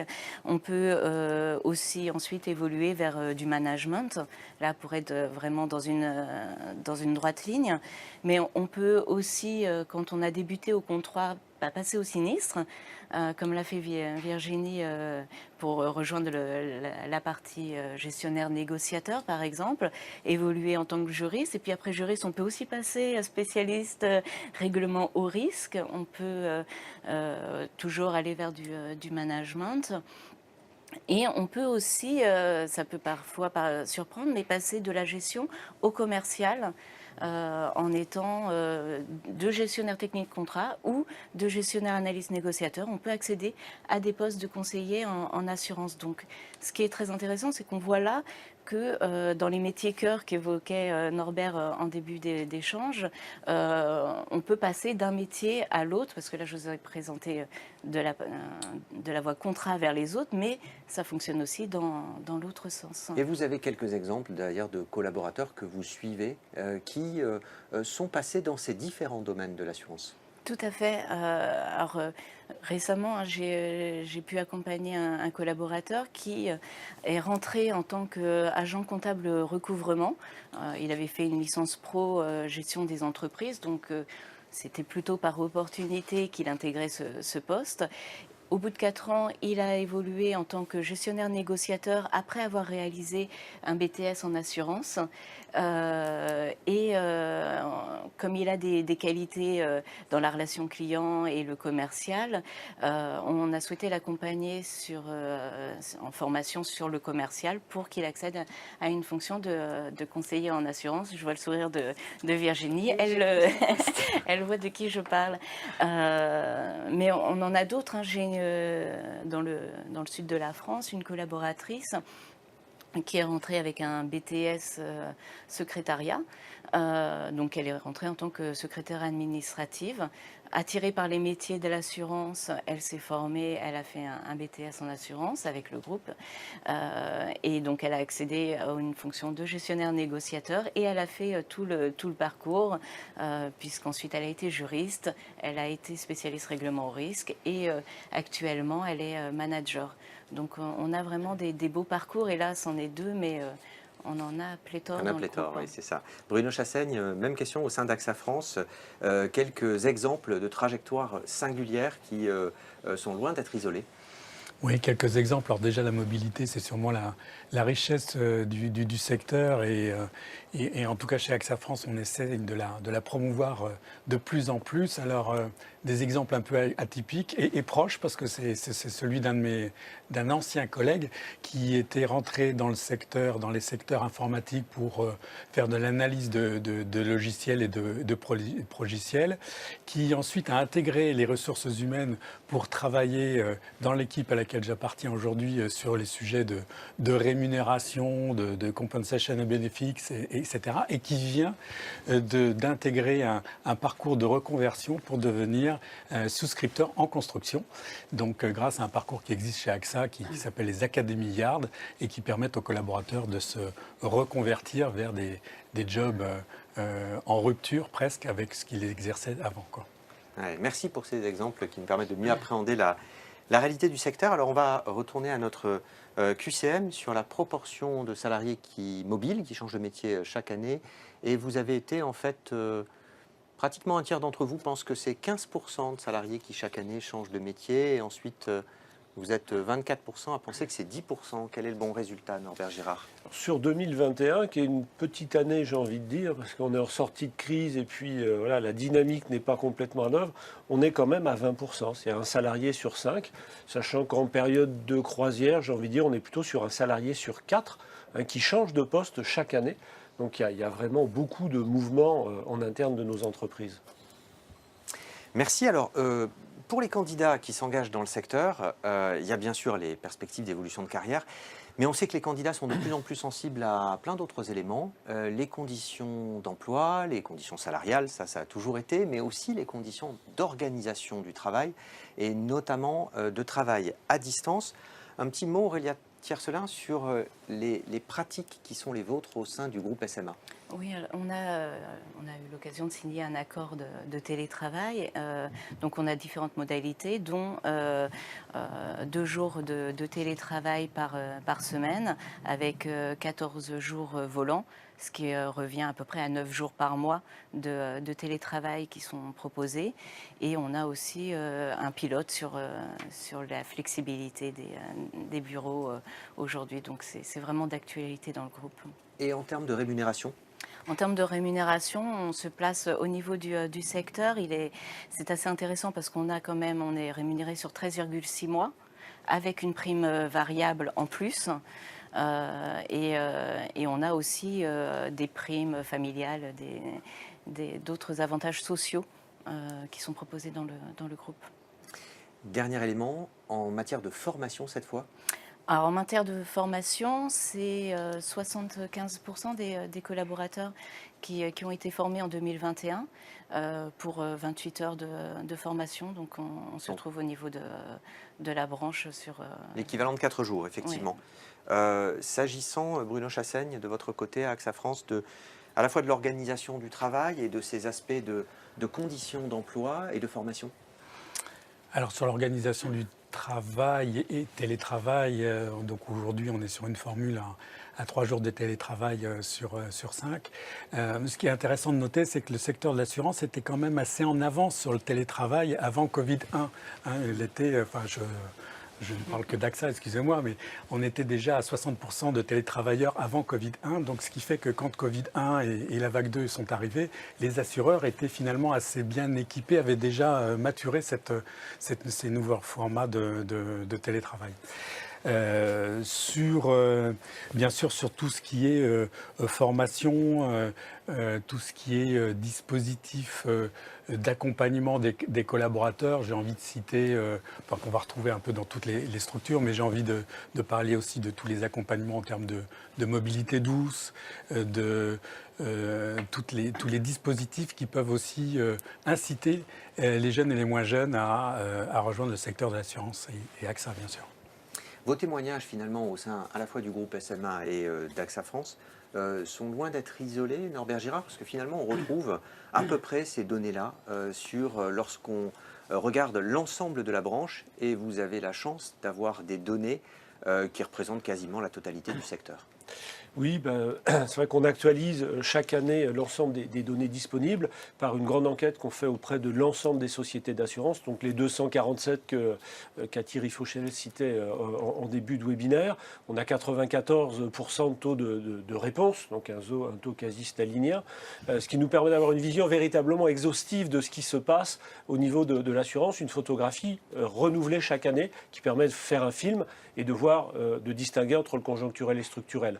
En matière de formation professionnelle, après avoir dit que le secteur de l'assurance était en croissance, qu'il recrutait, qu'il intégrait, on voit que c'est tout au long des parcours professionnels, parce que 9 salariés sur 10 vont au moins une fois en formation chaque année.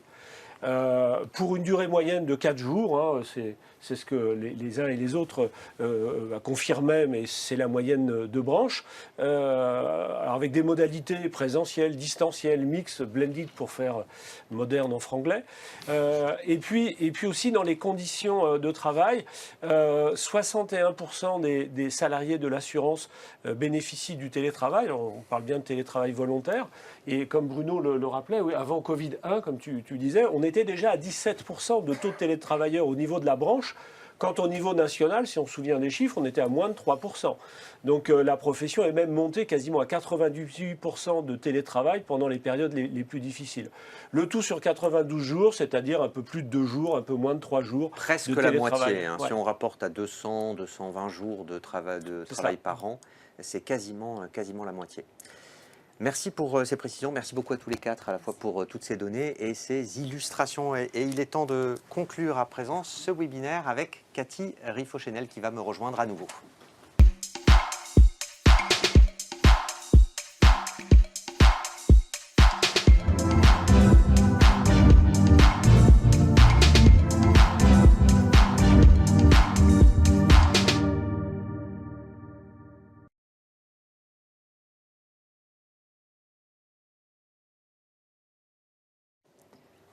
On clôture nos échanges avec quelques dernières informations pratiques et utiles sur de nouveaux outils en cours de réalisation et qui pourraient intéresser notre public, Cathy Riffochenel. Oui, alors des outils ont été présentés déjà tout au long de cette matinée. Donc les nouveautés, un escape game, donc de façon à présenter les métiers de l'assurance d'une façon ludique et attractive pour les jeunes. Cet escape game, on le déploie déjà dans les salons dans lesquels nous intervenons, mais on va le rendre accessible au plus grand nombre sur tablette et sur ordinateur. C'est le projet 2023. Et puis un Zoom métier en partenariat avec l'ONICEP. On a compris là, tout au long de cette matinée que les partenariats étaient importants. Donc un nouveau partenariat, celui avec l'ONICEP, un Zoom métier, donc 20 métiers illustrés, 20 nouveaux témoignages. Donc ce Zoom métier sera disponible à l'automne prochain. Et puis notre présence sur les salons. Parce qu'effectivement, sur les salons, nous étions présents cette année, nous le serons à nouveau l'an prochain. Rien qu'au premier trimestre, nous serons présents, je regarde mes notes, à Bordeaux, à Nantes, à Rouen, à Marseille, à Strasbourg et à Lille, de façon à être au plus proche des étudiants et de leurs familles, mais aussi des acteurs locaux, des acteurs de l'orientation, des acteurs de l'inclusion, de l'emploi et de la formation. C'est l'occasion pour nous aussi de vous rencontrer sur les territoires. Et puis, peut-être pour illustrer aussi le dynamisme des négociations au niveau de la branche des sociétés d'assurance, 2 nouveaux accords ont été signés. Un accord qualité de vie et conditions de travail, et puis un accord PROA, qui est en attente d'extension à date. La promotion ou la reconversion par l'alternance. Pour reboucler nos échanges, tout ce qu'on a pu évoquer durant ce webinaire, 3 sites clés à retenir pour bien appréhender le secteur et la branche des sociétés d'assurance. Oui, alors, eh bien on ne l'a pas. Alors on peut les citer peut-être, ces 3 sites. Alors le premier site, un site dédié justement à l'information sur le secteur, les métiers, des vidéos métiers, des témoignages, des quiz, des fiches métiers et des comment y accéder. Le site J'assure mon futur, que nous avons réalisé en partenariat avec nos 3 autres branches de l'assurance, que sont les agents généraux d'assurance, les sociétés de courtage et les sociétés d'assistance, et évidemment avec l'appui technique et financier de l'Opco Atlas. Donc je répète, j'assuremonfutur.fr.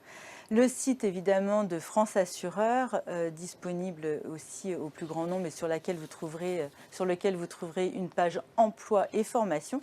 Et on retrouvera toutes les formations évoquées par Philippe tout à l'heure, et puis les liens aussi emploi de nos sociétés adhérentes. Qui renvoient vers les sites respectifs, effectivement. Exactement. Et puis évidemment, on peut que le citer, le site de l'Observatoire, qui est toujours aussi riche de ses études et de ses chiffres, éclairant sur notre branche les chiffres actuels et puis les perspectives évidemment à venir. Merci à vous, Cathy Riffochenel, et merci à toutes et tous de nous avoir suivis. Le mot de la fin ? Oui, alors un grand merci à tous les intervenants pour leurs témoignages qui illustrent bien les valeurs de l'assurance. La variété et la richesse des parcours montrent bien que l'assurance est plurielle, et bienvenue à toutes les personnes qui souhaitent nous rejoindre, et toutes les compétences sont les bienvenues. Merci également à toute l'équipe de l'Opco Atlas qui nous a aidés à organiser cet événement. Merci à toute l'équipe d'AEF et merci bien sûr à toi Nicolas pour l'animation de ce temps d'échange. Et puis merci à tous les participants qui nous ont suivis à distance et puis qui auront la possibilité d'avoir le replay dans les quelques heures ou quelques jours à venir. Et puis merci à vous aussi à distance de remplir peut-être le questionnaire pour nous donner vos retours d'expérience sur cette première animation qui était la nôtre aujourd'hui. Et puis avoir vos retours permettra de renouer ou de renouveler cet événement peut-être chaque année. En tous les cas, ça sera avec plaisir. Un grand merci.